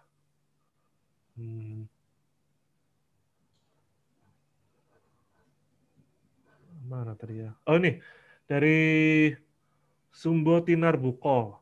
Mohon izin tanya Ibu Dr. Jan, kapan Wolfman diposisikan sebagai ikon, indeks, dan simbol? Sehingga keberadaannya dapat direkatkan makna konotasi, mitos, dan ideologi menurut Roland Barthes. Terima kasih. Ya, ya namanya lucu ya, bukan nama asli. Ya nggak apa-apa. Jadi sebetulnya Wolfman ya, kalau dia apakah termasuk indeks simbol icon, sebetulnya dilihat lagi. Misalkan kita mau mendalami tentang bulan purnama, ya, artinya kita mempelajari Wolfman tapi dari sisi bulan purnama. Nah, bulan purnamanya ini bisa sebagai indeks, artinya dia menunjuk pada bulan purnama tertentu, dan akhirnya di situ ada pemaknaan ketika bulan purnama jangan keluar rumah, nanti ada Wolfman yang suka kayak gitu tuh. Itu kadang di abad pertengahan ada semacam itu. Jadi wah, bulan purnama jangan keluar deh, di rumah aja tutup pintu gitu, ada Wolfman. Nah, jadi kayak gitu. Jadi pendalaman makna sebetulnya kalau menurut teorinya Charles Peirce itu kita tentukan, justru kita yang menentukan. Artinya kita sebagai peneliti harus menentukan apakah tongkatnya Wolfman ini mau dimasukkan indeks, artinya dia menunjuk pada sesuatu. Tongkat kan artinya kekuasaan ya, artinya ada relasi kuasa di situ.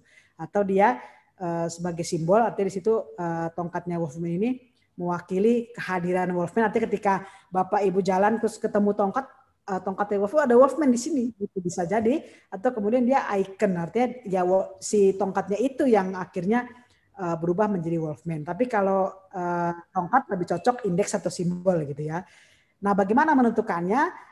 Pertama-tama kalau indeks ini lebih kepada penunjukan yang biasanya bersifat tulisan ya, atau dia menunjuk sesuatu yang memang khasnya banget gitu. Jadi kayak misalkan contohnya ya Wolfman ini ya bulan purnama tadi ya, terus malam hari kayak gitu.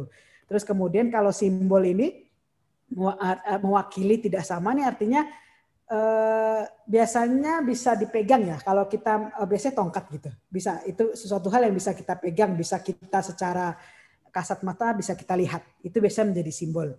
Kalau icon ini bisa jadi dia dalam literatur lain, artinya ketika Bapak Ibu membaca sesuatu hal tentang Wolfman, nah bisa masuk ke dalam memperkaya literatur kita untuk mendalami makna Wolfman gitu. Jadi ini definisi dari menurut Charles Peirce ya. Tentu bisa berkembang definisi itu, tapi yang saya kutip di sini secara sederhana, kalau indeks ya artinya menunjuk pada, artinya ada biasanya terkait dengan tulisan gitu ya. Kemudian kalau simbol itu yang tadi ya. Jadi simbol-simbol khas daripada suatu hal yang mau kita kaji. Kalau ikon itu yang tadi biasanya dari literatur lain atau apa namanya suatu hal yang bisa kita perdalam dari peneliti lain.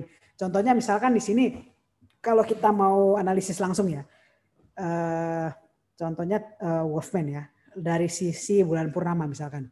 Di sebelah kirinya, kiri bawah ya, dia sebagai signifion ya, penanda. Jadi si bulan purnama secara fisiknya itu ya bulan purnama itu ya, itu adalah penanda atau dia signifion. Kemudian dia punya pemaknaan ya, punya di sini dalam pemaknaannya dalam bentuk indeks ya, artinya dia ada situasi di mana itu malam hari ya kan, bulan purnama, ada situasi kondisi di mana itu menyeramkan, ada situasi kondisi mungkin ada yang melolong ya kan, artinya melolong ya, serigala melolong gitu ya. Nah, di signifia atas, di segitiga atas sebagai pertandanya adalah keberadaan Wolfman gitu. Dan kemudian turun lagi di tataran pertama bahwa ketika bulan purnama diduga ada Wolfman, atau ketika bulan purnama yang melolong itu adalah Wolfman. Jadi seperti itu. Jadi sebetulnya ilmu semiotika ini melatih kita berpikir tidak loncat-loncat dan tidak berpikir kita lebih runut, tidak loncat-loncat, dan kita tidak langsung justifikasi gitu. Kita tidak langsung menjudgment gitu. Nah, itu kegunaan ilmu semiotika. Jadi ketika itu tergantung si peneliti sebetulnya mau milihnya seperti apa gitu.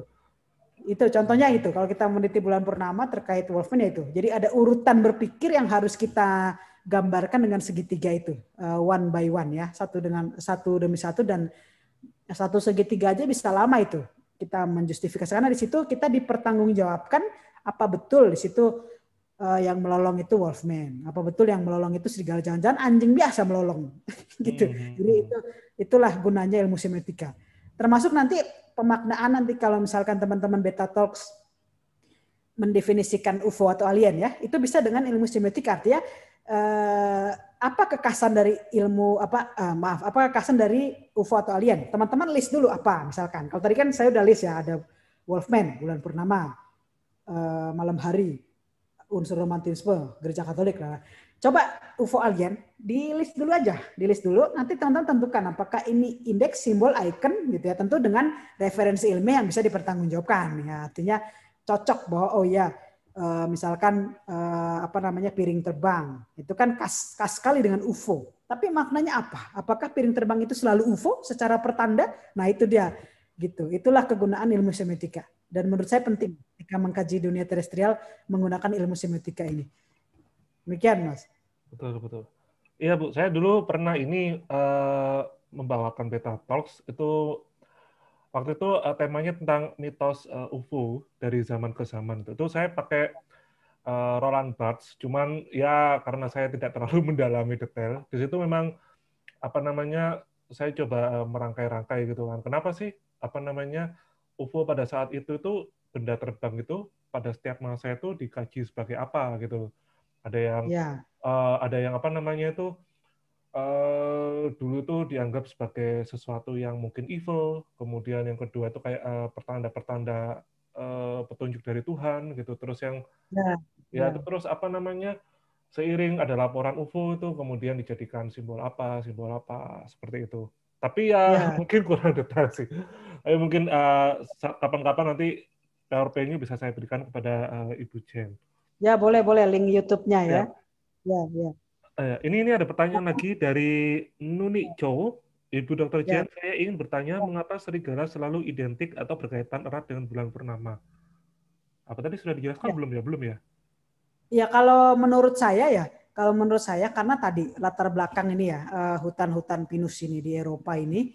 Nah, orang-orang itu dalam keadaan gelap ketika bulan purnama itu terang sekali gitu. Jadi suatu momen-momen khas bagi bangsa Eropa di abad pertengahan itu ya salah satunya bulan purnama. Artinya khas itu kan sesuatu hal yang spesial ya, yang jarang terjadi.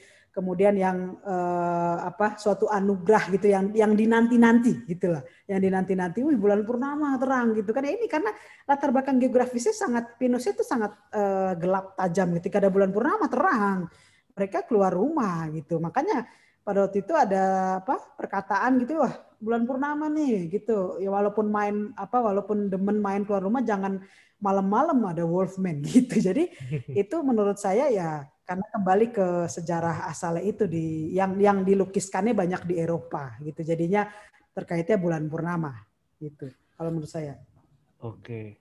Nah, ini ada lagi pertanyaan, Bu. Dari Alfi, dari semua film yang ada, Van Helsing, Twilight, Underworld, dan sebagainya, Wolfman seringkali dimusuhkan dengan vampire. Nah, jadi apa hubungannya nih Wolfman dengan vampire ini? Ya, halo? Ya, Bu. Iya. Waktu itu saya pernah nonton film Wolfman, memang Wolfman dan vampir itu seolah-olah bermusuhan ya. Itu digambarkan karena menurut saya dua legenda ini kan berkembang ya. Legenda manusia serigala, kemudian legenda vampir yang akhirnya merebut perhatian. Kalau konteksnya di film itu kan filmnya Van Helsing kan gereja Katolik gitu ya. Akhirnya mengutus Van Helsing untuk membunuh vampir, kemudian Wolfman, sampai akhirnya Van Helsing sendiri akhirnya menjadi Wolfman gitu ya. Menurut saya itu tidak ada literatur yang bisa dijadikan rujukan ilmiah bahwa Wolfman dan vampir ini berantem. Sebetulnya tidak ada seperti itu. Itu menurut saya perkembangan dari inovasi atau imajinasi dari pembuat film ya. Karena menjadi lebih menarik karena kan dua legenda ini memang berkembang gitu ya, dan masing-masing punya kredibilitas sendiri gitu. Masing-masing punya kekuatan sendiri, ketika dipertemukan kan kayak Batman Superman gitu. Ya. Jadi inovasi yang menurut saya menarik gitu, dan yaitu menurut saya khusus di film Van Helsing, kecuali ada bukti nanti, kecuali sudah menemukan bukti di masa lalu atau di masa abad pertengahan vampir sama serigala ini memang berantem gitu ya, manusia serigala ini memang berantem. Sejauh ini sih saya belum menemukan. Ya. Oke. Bu Jen, ini ada beberapa pertanyaan lagi. Apakah Ya, silakan. masih ada waktu untuk Bu Jen gitu? Ya, boleh ya, Oke, silakan. sip. Nah, ini ada dari El Rahman bertanya, apakah perburuan atas Wolfman ada dalam satu periode dengan perburuan vampire, dan apakah betul itu instruksi dari institusi gereja gitu? Ya, kalau secara sejarah saya tidak bisa menutup mata ya, walaupun saya orang Katolik ya, tapi saya tidak bisa menutup mata bahwa ada institusi yang dibentuk oleh Gereja Katolik, itu namanya Inquisitor ya, of Catholic Inquisitor Trial. Ini tujuannya adalah pada waktu itu kan mulai muncul kaum saintifik gitu yang meragukan apa yang didoktrinkan oleh para pemuka agama Katolik. Kenapa meragukan? Karena pemuka agama Katolik sendiri tidak mencerminkan agama Katolik. Mereka banyak yang korup, banyak yang bermain politik, kemudian banyak yang menghamili orang gitu ya di luar nikah. Itu hal-hal seperti itu yang bermunculan pada waktu itu. Dan kemudian apa yang dibicarakan ya dalam kitab, kemudian hal-hal yang ideal ini kok tidak dipraktikkan oleh para pemuka agama. Akhirnya timbul keresahan di situ, dan juga ilmu saintifik berkembang bahwa rasionalitas manusia ini yang segala-galanya, bahwa Tuhan itu adalah hasil daripada rasionalitas manusia ya, muncul pemikiran seperti itu. Pada akhirnya Gereja Katolik melawan balik gitu ya, melawan balik dengan membentuk banyak prajurit, tidak hanya Satria Templar untuk memerangi dalam kondisi politik ya, karena waktu itu kan ada banyak penjajah yang mau masuk ke Eropa, tapi juga memerangi kaum penyihir, karena kaum penyihir ini yang dekat dengan kaum ilmuwan gitu, dan mereka berusaha untuk mengurangi pengaruhnya Gereja Katolik gitu. Dan kaum inkuisidor ini akhirnya diperintahkan untuk membantai mereka yang dianggap penyihir. Tapi sayangnya juga dalam sejarah tidak bisa dinafikan, yang dibunuh tidak hanya yang dianggap penyihir, tapi kaum-kaum yang dianggap tidak sesuai dengan penguasa Gereja Katolik pada waktu itu. Contohnya adalah kaum LGBT. Itu dibantai oleh inkuisidor. Kalau ketahuan homo, selesai hidupnya gitu ya. Dan juga ya itu tadi yang saya katakan, orang-orang banyak difitnah gitu, hanya sekedar dia tidak suka sama tetangganya, udah fitnah aja, itu dia mau Wolfman, udah selesai itu sama inkuisidor. Karena ya itu tadi kan, pada waktu itu kan nggak ada internet, pada waktu itu kan juga kita tidak belajar ilmu semiotika ya, jadi ya mudah menghakimi, mudah untuk membunuh orang, itu dia. Makanya kalau di abad sekarang ada orang-orang kayak gitu ya, yang muncul mungkin di Indonesia, yang muncul juga orang yang sering menghakimi kayak gitu. Ya sebut aja dia Wolfman, artinya orang-orang abad pertengahan gitu yang hanya bisa menghakimi gitu, menghakimi massa gitu terutama. Itu Pak. Ya betul, ada, memang ada, ya. Nah, ini juga ada pertanyaan yang cukup kritis ya dari Wido Subagjo. Berarti kesimpulannya Wolfman hanya dongeng yang dipercaya masyarakat yang masih bodoh, tidak ada ilmu perubahan bentuk seperti itu. Nah, bagaimana nih Bu? Ya kalau saya termasuk yang percaya Wolfman itu ada Pak. Kan tadi saya sebutkan di awal ada banyak teori tentang asal muasal Wolfman ya, bahwa dia ada di karya sastranya Gargantua, kemudian ada di prosanya Gilgamesh ya di mitologi Yunani, kemudian ada di cerita rakyatnya orang-orang Eropa Eropa Utara ya, Nordik ya, Norwegia, Finlandia, kemudian di sini ada di Prancis ya. Jadi kalau saya termasuk percaya bahwa Wolfman itu ada. Entah kenapa dia ada, itu walahu alam. Karena saya percaya bangsa Tanin ya, artinya bangsa yang diciptakan sebelum manusia yang sekarang kita ini diciptakan gitu ya. Dan bangsa Tanin itu kan macam-macam, ada yang berbentuk ogre ya, kayak Hulk Shrek itu ya. Kayak Shrek, kayak Hulk itu, terus ada yang mata satu, ada yang Centauri ya yang kakinya seperti kuda itu ada. Maksudnya kalau memang yang tadi saya katakan ya, pengetahuan itu kan tidak datang tiba-tiba ya. Pengetahuan itu kan didapat karena turun temurun diceritakan, kemudian ada semacam legenda urban. Nah, itulah tugas kita menurut saya untuk mengkaji dan dengan ilmu yang masing-masing. Kalau saya ilmu yang saya kuasai semiotika, artinya saya melihat Wolfman secara utuh. Jadi saya tidak mendebat apakah Wolfman itu ada atau tidak. Saya tidak mendebat ke sana, tapi saya melihat dari simbol yang ada. Gitu. Simbol yang ada artinya yang sudah digambarkan. Contohnya ada tadi ya, ada pop culture tentang Wolfman, ada literatur tentang Wolfman, bahkan ada museum yang terinspirasi namanya akhirnya menjadi Museum Wolfman. Kemudian ada Sigmund Freud aja yang sangat pintar, profesor itu menamakan pasiennya case Wolfman gitu, Wolfman case. Jadi saya tidak, bukan tugas saya gitu membuktikan Wolfman ada apa tidak dan tidak mendebat keberadaan Wolfman ada atau tidak, tapi saya berusaha mengkaji dari simbol yang sudah ada gitu. Itulah di situ saya yang mengkaji ilmu semiotika ya, saya melihat Wolfman itu ada gitu Pak kalau saya. Oke.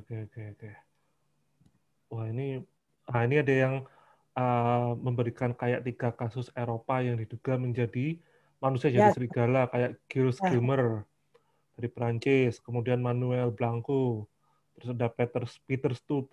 Nah, itu seperti itu. Nah, ini masih pertanyaan tentang Wolfman dan ini bulan purnama kaitannya. Nah, ini menarik dari Mas Enduro Toretto ini. Apakah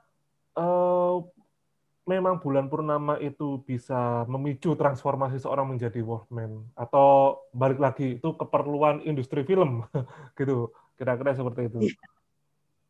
Iya, kalau dari secara ilmu semiotika ya, secara ilmu semiotika keberadaan Wolfman itu bulan purnama, betul. Jadi artinya ketika bulan purnama ya bagi pemercaya Wolfman meyakini ada Wolfman di luar sana, entah dia menyerang musuh atau dia berubah saja diam-diam atau dia mengurung dirinya, yaitu masing-masing ya. Tapi yang tadi saya katakan kan munculnya ini sejarah awalnya dan novel pertamanya kan di Eropa gitu ya, di abad pertengahan di Eropa.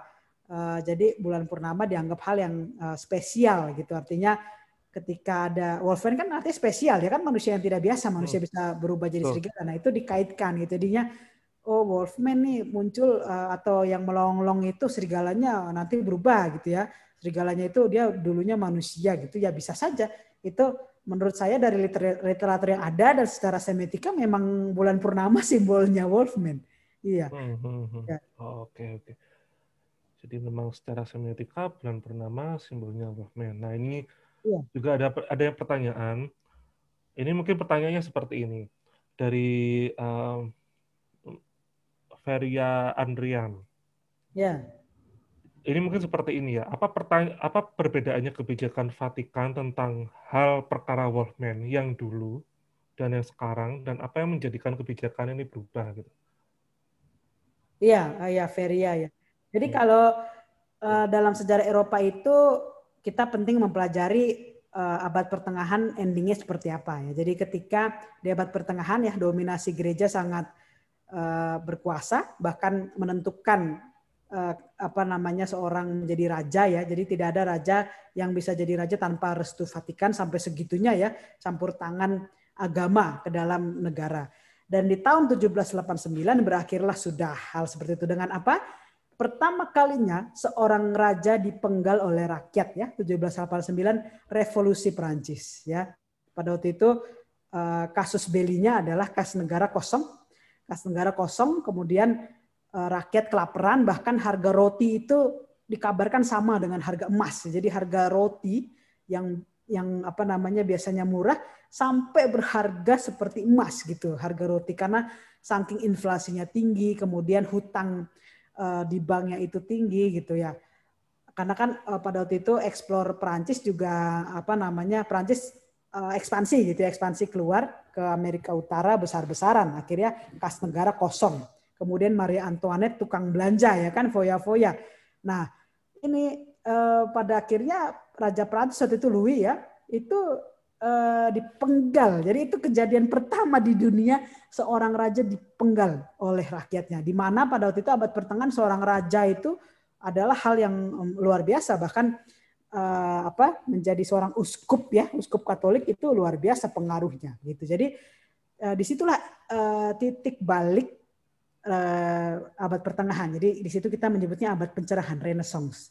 Dan studi tentang hubungan negara dan agama pasti akan merujuk pada sejarah revolusi Prancis itu, karena disitulah muncul ide laicite, artinya memisahkan urusan negara dan urusan agama, yang menjadi inspirasi juga negara Turki. Ya, Turki akhirnya menjadi negara sekuler dan juga India menjadi negara sekuler. Artinya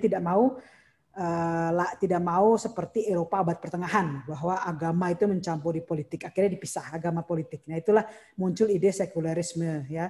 Dan menjadi penting di sini ketika sudah direduksi peran agama, artinya peran gereja Katolik juga sudah berkurang, tidak lagi ngurusi urusan kenegaraan. Karena ketika gereja Katolik itu dengan inkuisidore tadi, pasukan tadi itu kan artinya mengintervensi kehidupan masyarakat kan, jadi seolah-olah menjadi hakim di masyarakat. Nah, akhirnya inkuisidor akhirnya dibubarkan, jadi tidak ada lagi pelanggaran hak asasi manusia terhadap orang-orang yang dianggap penyihir ya, termasuk mereka yang dianggap wolfman, dianggap vampir.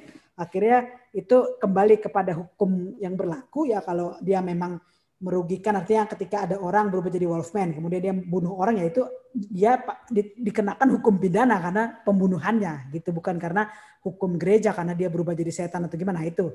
Jadi akhirnya gereja membubarkan inkuisidor dan kemudian mengembalikan peran masing-masing, artinya tadi ya hakim mulai bermain dan mulai ada ide demokrasi ya, ada hak asasi manusia, artinya ketika kita menjadi wolfman tapi kita tidak melukai ya itu secara hukum harus dilindungi gitu. Dan para penyihir juga walaupun dia merasa kaum Gipsi dianggap penyihir, kalau tidak ada bukti atau dianggap saya tidak bisa kemudian dibunuh langsung, harus ada proses hukum. Nah, itu jadi kembali kepada proses peradilan yang berlaku. Disitulah berkurangnya perintah Vatikan ya, maksudnya perintah gereja Katolik ini terhadap keberadaan wolfman maupun unknown world tadi, kaum penyihir ataupun orang spesial itu, Pak. Oke, baik. Nah, Bu Jen ini sepertinya Bu Jen kan sudah terburu-buru atau bagaimana? Ya, sepertinya apakah masih ada waktu untuk Bu Jen? Ya, boleh sampai jam 10 lah ya. Kalau misalkan terburu-buru mungkin Bu Jen bisa ada semacam kesimpulan gitu dari pemaparan ini semua. Iya. Masih ada pertanyaan lagi ya? Silakan aja. Oke. Jadi masih kira-kira jam 10 ya teman-teman, karena tadi Bu Jen menyampaikan ada keperluan acara. Sebentar, saya tadi kayaknya ada pertanyaan ini dari Mas Gatot. Nah, ini menarik sekali bahasan tentang wolfman ini. Tadi terlintas di pikiran saya, kalau kita percaya wolfman eksis, apakah wolfman ini bisa masuk ranah kriptozoologi ya? Karena wolfman kan manusia bertransformasi jadi serigala, bukan makhluk non manusia gitu. Ya. Bagaimana nih? Kalau ini menurut saya keberadaan. Jadi pertama-tama kita kan manusia ya. Kita manusia yang saya anggap kita manusia seutuhnya ya. Kalau ada case-case yang tadi disebut case medis ya, kasus medis tertentu, artinya kita harus mengubah pemahaman tentang definisi manusia itu sendiri. Apa itu manusia gitu ya. Kalau kita mempercayai definisi A tentang manusia, namun ketika ada kasus-kasus medis terkait wolfman tadi atau ada legenda-legenda tentang wolfman, artinya itu memperkaya definisi tentang manusia itu sendiri. Dan apa gunanya mempelajari wolfman? Tentu saja menurut saya tadi ya yang sudah saya sebutkan, pertama-tama adalah melanggengkan tradisi yang sudah ada. Artinya kita bukannya menakut-nakuti anak kecil gitu ya. Bulan purnama antar ada wolfman, bukan, kita tidak menakuti begitu, tapi kita lebih kepada apa sih makna di balik wolfman gitu ya.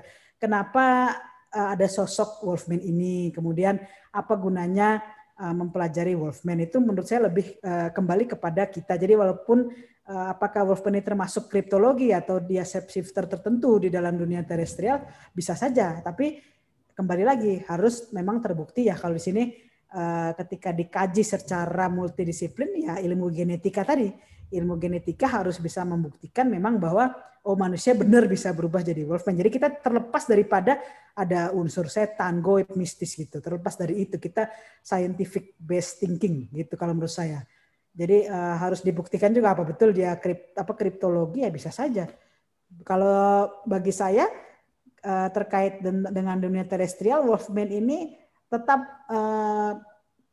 istilahnya shape shiftingnya manusia. Kalau bagi saya jadi manusia bisa shape shifting macam-macam. Salah satunya wolfman. Jadi bagi saya dia tetap manusia yang berubah gitu. Nah, ini bicara mengenai shape shifting nih, Jen. Tadi itu seperti yang menarik ya. Jadi kalau kita baca-baca kayak tadi itu manusia jadi serigala, menjadi wolfman, kemudian ada mungkin di babat tanah Jawa itu juga ada beberapa cerita-cerita manusia itu bisa berubah menjadi makhluk-makhluk hidup. Tetapi kalau kita lihat ya cerita-cerita tentang makhluk luar angkasa misalkan, nah mereka tuh justru kayak agak terbalik gitu ya. Kalau misalkan kita manusia itu menjadi makhluk hidup yang kayak hewan yang lebih memiliki condong kekuatan besar ya, kayak serigala, kemudian apalah segala macam gitu, ada yang jadi burung atau apa gitu. Tetapi alien sendiri katanya itu lebih condong ke eksistensi nyamar jadi manusia. Alien malah menjadi manusia itu sendiri. Nah, kira-kira ini menurut Bu Jen, hal-hal semacam ini kayak manusia ke hewan, ini kan karena mungkin melihat dari kekuatan, sedangkan dari alien sendiri berubah ke manusia. Ini apa ada relasi fenomena tertentu ya? Apakah ini penurunankah, degradasikah alien ini atau bagaimana gitu menurut Bu Jen? Iya, menarik Pak, karena salah satu istilahnya pembahasan dunia terestrial ini luas ya, artinya salah satu aspeknya kan penciptaan. Jadi alien ini dianggap juga diciptakan oleh Tuhan kan gitu ya. Salah satu anggapannya seperti itu, dugaannya. Jadi Tuhan menciptakan alien. Kalau saya lebih melihatnya adalah ya itu tadi. Jadi Tuhan ini semacam trial and error gitu ya, menciptakan sosok yang sempurna, akhirnya menciptakan tadi yang bangsa Tanin itu tadi, yang macam-macam, yang ada matanya 3, matanya 1, kemudian kakinya seperti centauri. Jadi macam-macam ini Tuhan ciptakan. Kemudian setelah Tuhan bereksperimen, diciptakanlah manusia. Gitu. Kalau saya melihat referensinya ke sana. Ya, tapi banyak juga referensi yang bilang bahwa kita kan dari Big Bang ya. Artinya bintang meledak, kemudian jadi bumi dan segala rupanya. Gitu. Kalau saya termasuk yang percaya tetap ada sebab pertama. Artinya kita kan kayak saya kan lagi bikin teh nih. Kenapa saya bikin teh? Karena saya haus. Kenapa saya haus? Karena saya ngomong sejam. Kenapa saya ngomong sejam? Karena saya jadi narasumber Beta Talks. Kenapa saya jadi narasumber Beta Talks? Karena waktu itu saya berbicara tentang Wolfman. Kenapa saya suka Wolfman? Karena saya pernah nonton filmnya. Nah itu jadi ke belakang-belakang itu menurut saya jadi dari hal-hal sekarang ini yang kita terjadi saat ini tetap ada urutan ke belakang, Mas. Jadi saya termasuk ilmuwan ya yang percaya ada sebab pertama gitu. Dan saya percaya Tuhan itu ada. Walaupun saya juga percaya ada dunia terestrial, kemudian ada parallel universe ya, hal-hal kayak gitu yang karena kenapa kita belum utuh pemahaman kita ya karena kita belum mempelajari secara dalam, karena kan waktu kita terbatas ya hanya 24 jam ya. Itu kan juga sudah kebagi dengan 8 jam tidur, 8 jam berkegiatan, 8 jam mungkin kita sekolah, kuliah, bekerja gitu. Jadi kalau kita mau mendalami ya tentang hal-hal seperti itu menurut saya menarik, Mas. Jadi saya tetap pertama ada penyebab pertama itu tetap ada ya dalam hal ini konteksnya ya yang maha kuasa itu, tapi ada ya maha kuasa ini Tuhan ini maha sains gitu. Tuhan ini maha ilmuwan gitu kalau bagi saya. Jadi dia juga bereksperimen ketika menciptakan manusia belum sempurna ya dia ciptakan dulu yang belum sempurna gitu baru menciptakan manusia. Kalau saya begitu, Pak, kalau saya. Oke. Nah ini silakan teman-teman bagi yang ingin bertanya lagi. Kira-kira masih ada waktu 15 menit karena Bu Jen sendiri juga sedang ada acara. Nah, manfaatkan 15 menit ini untuk bertanya-tanya tentang Wolfman. Silakan, mungkin ada yang ingin raise hand, tanya langsung, Mau tanya lewat kolom chat, silakan. Ya tadi ada pertanyaan ini Mas, ada pertanyaan perak tadi. Jadi menarik nih Ya. bahas perak ya. Gimana Perak itu ya, perak. hubungannya? Jadi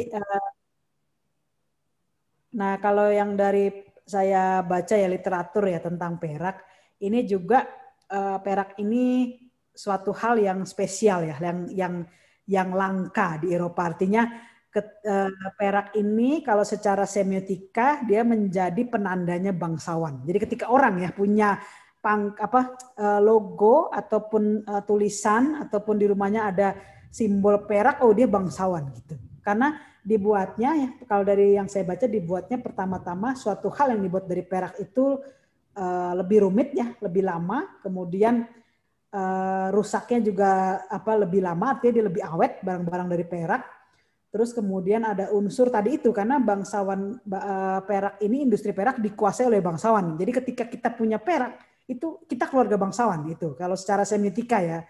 Jadi kalau saya dengan Mas Reza bawa misalkan pisau emas lah ya katakan, saya pisau perak. Nah, yang dianggap bangsawan pada waktu itu ya, terutama di kerajaan Bavaria, itu ya saya karena perak nih, dia punya pisau perak gitu. Karena itu tadi perak industrinya dikuasai oleh kaum bangsawan, kemudian yang bisa membuat perak itu biasanya orang-orang tertentu yang memang dipekerjakan di kastil-kastil ya, di kerajaan-kerajaan, dan barang-barang bangsawan biasanya dari perak ya. Jadi kalau tempat makan, teko gitu biasanya dari perak tuh punya bangsawan gitu ya.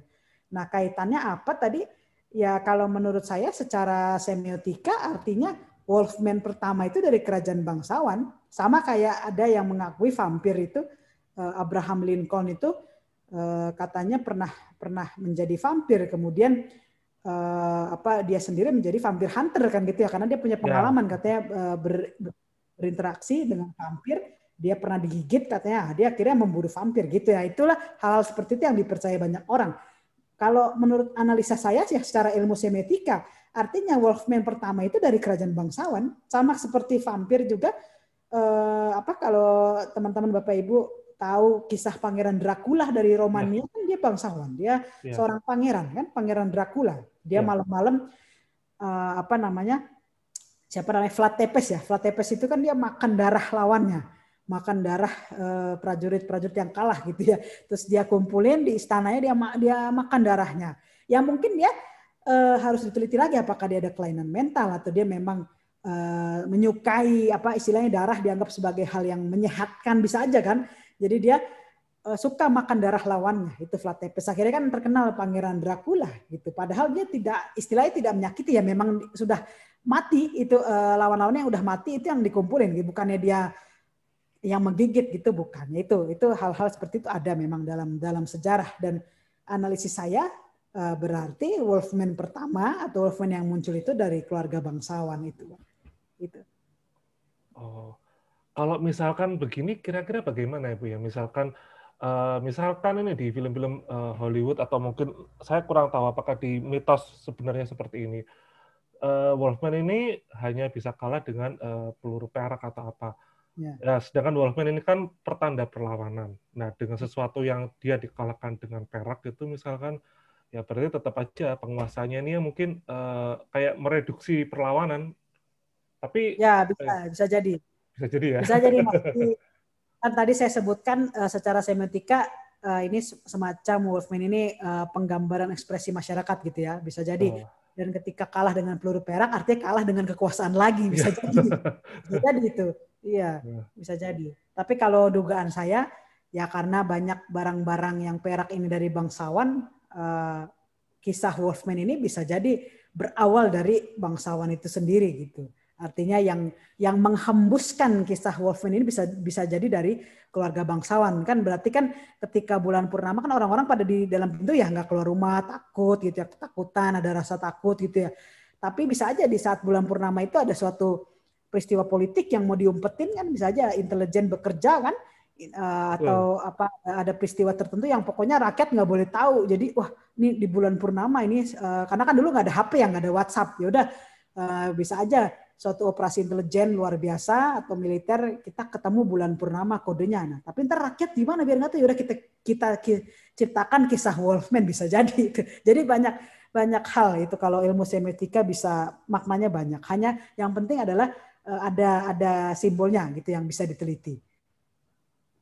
Oke, nah ini ada pertanyaan dari Mbak Cynthia. Ini sepertinya pertanyaan penutup ini. Mbak Cynthia bertanya, Wolfman ini lebih dekat dengan budaya Eropa. Nah, apakah di Nusantara ini juga ada semacam Wolfman? Sedangkan Ganesha juga campuran manusia dan hewan. Nah, kira-kira bagaimana dengan yang Nusantara ini? Iya, kalau Ganesha itu kan campuran itu manusia dan gajah, tapi kan itu dia munculnya di mitologi Hindu sebetulnya. Ganesha bukan Nusantara. Itu kan pengaruh ajaran Hindu masuk ke Indonesia kalau menurut saya. Jadi bukan khasnya Nusantara. Kalau di sini saya ada istilah aung ya. Kalau di WhatsApp group juga banyak yang aung gitu. Jadi ada juga manusia setengah buaya ya, manusia setengah harimau, manusia setengah serigala. Tapi kalau di Indonesia, karena kan tadi saya katakan ya, legenda urban itu berkaitan erat dengan kondisi geografis. Kalau di Indonesia ini hutannya kan semacam hutan gambut ya. Jadi bukan hutan pinus seperti Eropa. Makanya yang muncul itu kan babi ngepet gitu ya.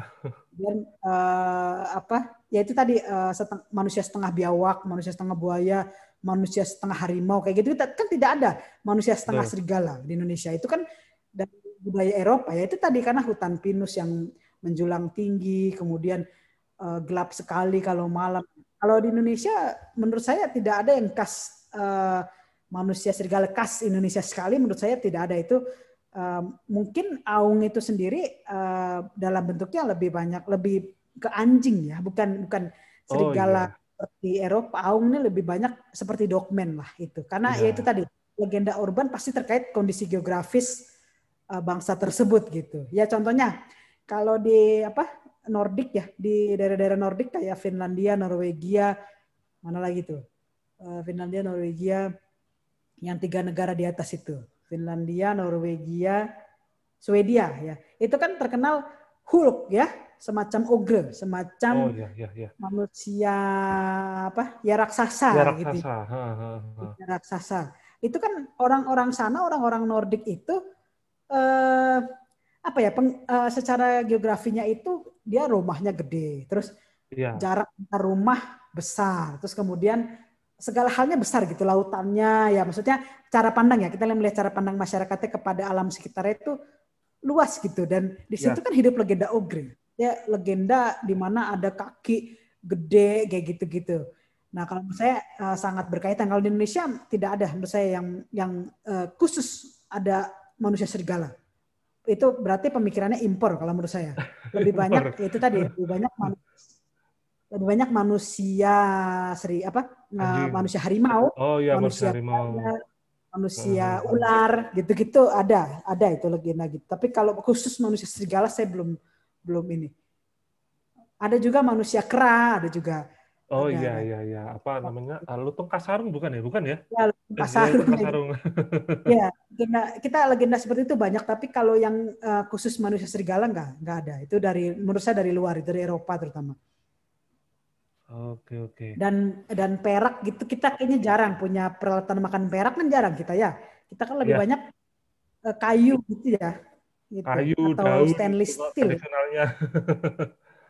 Iya, walaupun namanya stainless steel, tapi sebenarnya ya besi gitu ya, bukan perak gitu, bukan perak asli gitu. Jadi campuran besi gitu kalau menurut saya. Jadi enggak, kayaknya secara semiotika manusia serigala tidak khas Indonesia. Tidak khas Indonesia. Oke. Ini dari Mas Nur Agustinus ini sepertinya mengucapkan sesuatu atau ingin menyampaikan sesuatu. Apa tuh? Ya, silakan. Ya, sebetulnya yang ingin saya ucapkan adalah terima kasih buat Bu Jen yang telah bersedia menjadi narasumber dalam acara Beta Talks ini. Sekali lagi terima kasih ya, mungkin sudah menyita banyak waktunya Bu Jen dan memberikan ilmunya yang sangat berharga, karena bagaimanapun justru di Beta Talks ini kita tidak hanya melihat fenomena itu dari satu point of view, tapi dari berbagai sudut pandang ya, supaya kita makin banyak wawasan. Dan untuk itu nanti dari Beta UFO dan juga dari Beta Talks akan memberikan sertifikat untuk ujian. Nanti sertifikatnya akan dikirimkan bisa via email atau dalam bentuk dokumen via WhatsApp ya Bu, supaya Ibu mungkin bisa print atau mungkin berguna untuk ya keperluan akademik, ya untuk portofolio juga. Saya lagi mungkin waktunya sudah mendekati jam 10. Terima kasih banyak ya Bu Jane. Terima kasih banyak. Kalau tidak kebetulan lain kali juga memberikan lagi buat teman-teman yang ada di sini. Kita foto dulu ya. Ya foto. Ya foto dulu. Kalau mau buka kamera silakan. Saya lagi tidak bisa motret ya. Iya. Iya. Cara pakai moto. Ini oke, 3 kali ya. 1, 2.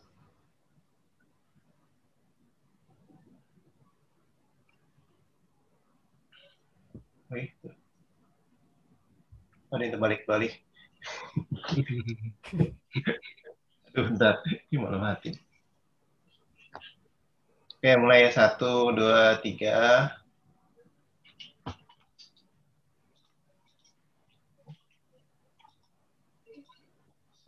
1, 2, 3.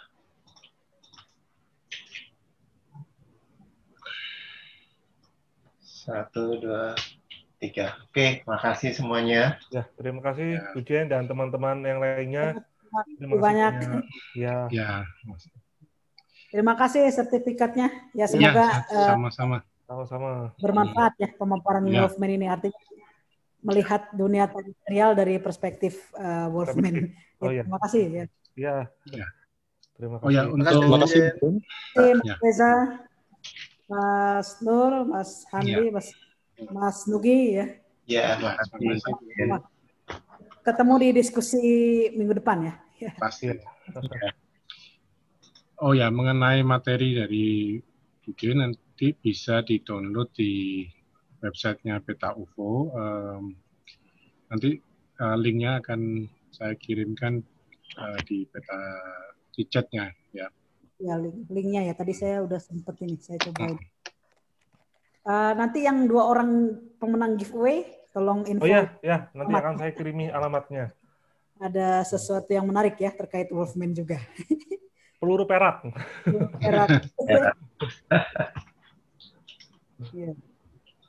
Ya, terima kasih Bu Jen atas waktunya dan ilmunya. Terima kasih Mbak Jen. Ya, terima kasih. Saya itu dulu izin live ya. Terima kasih. Ya, terima kasih.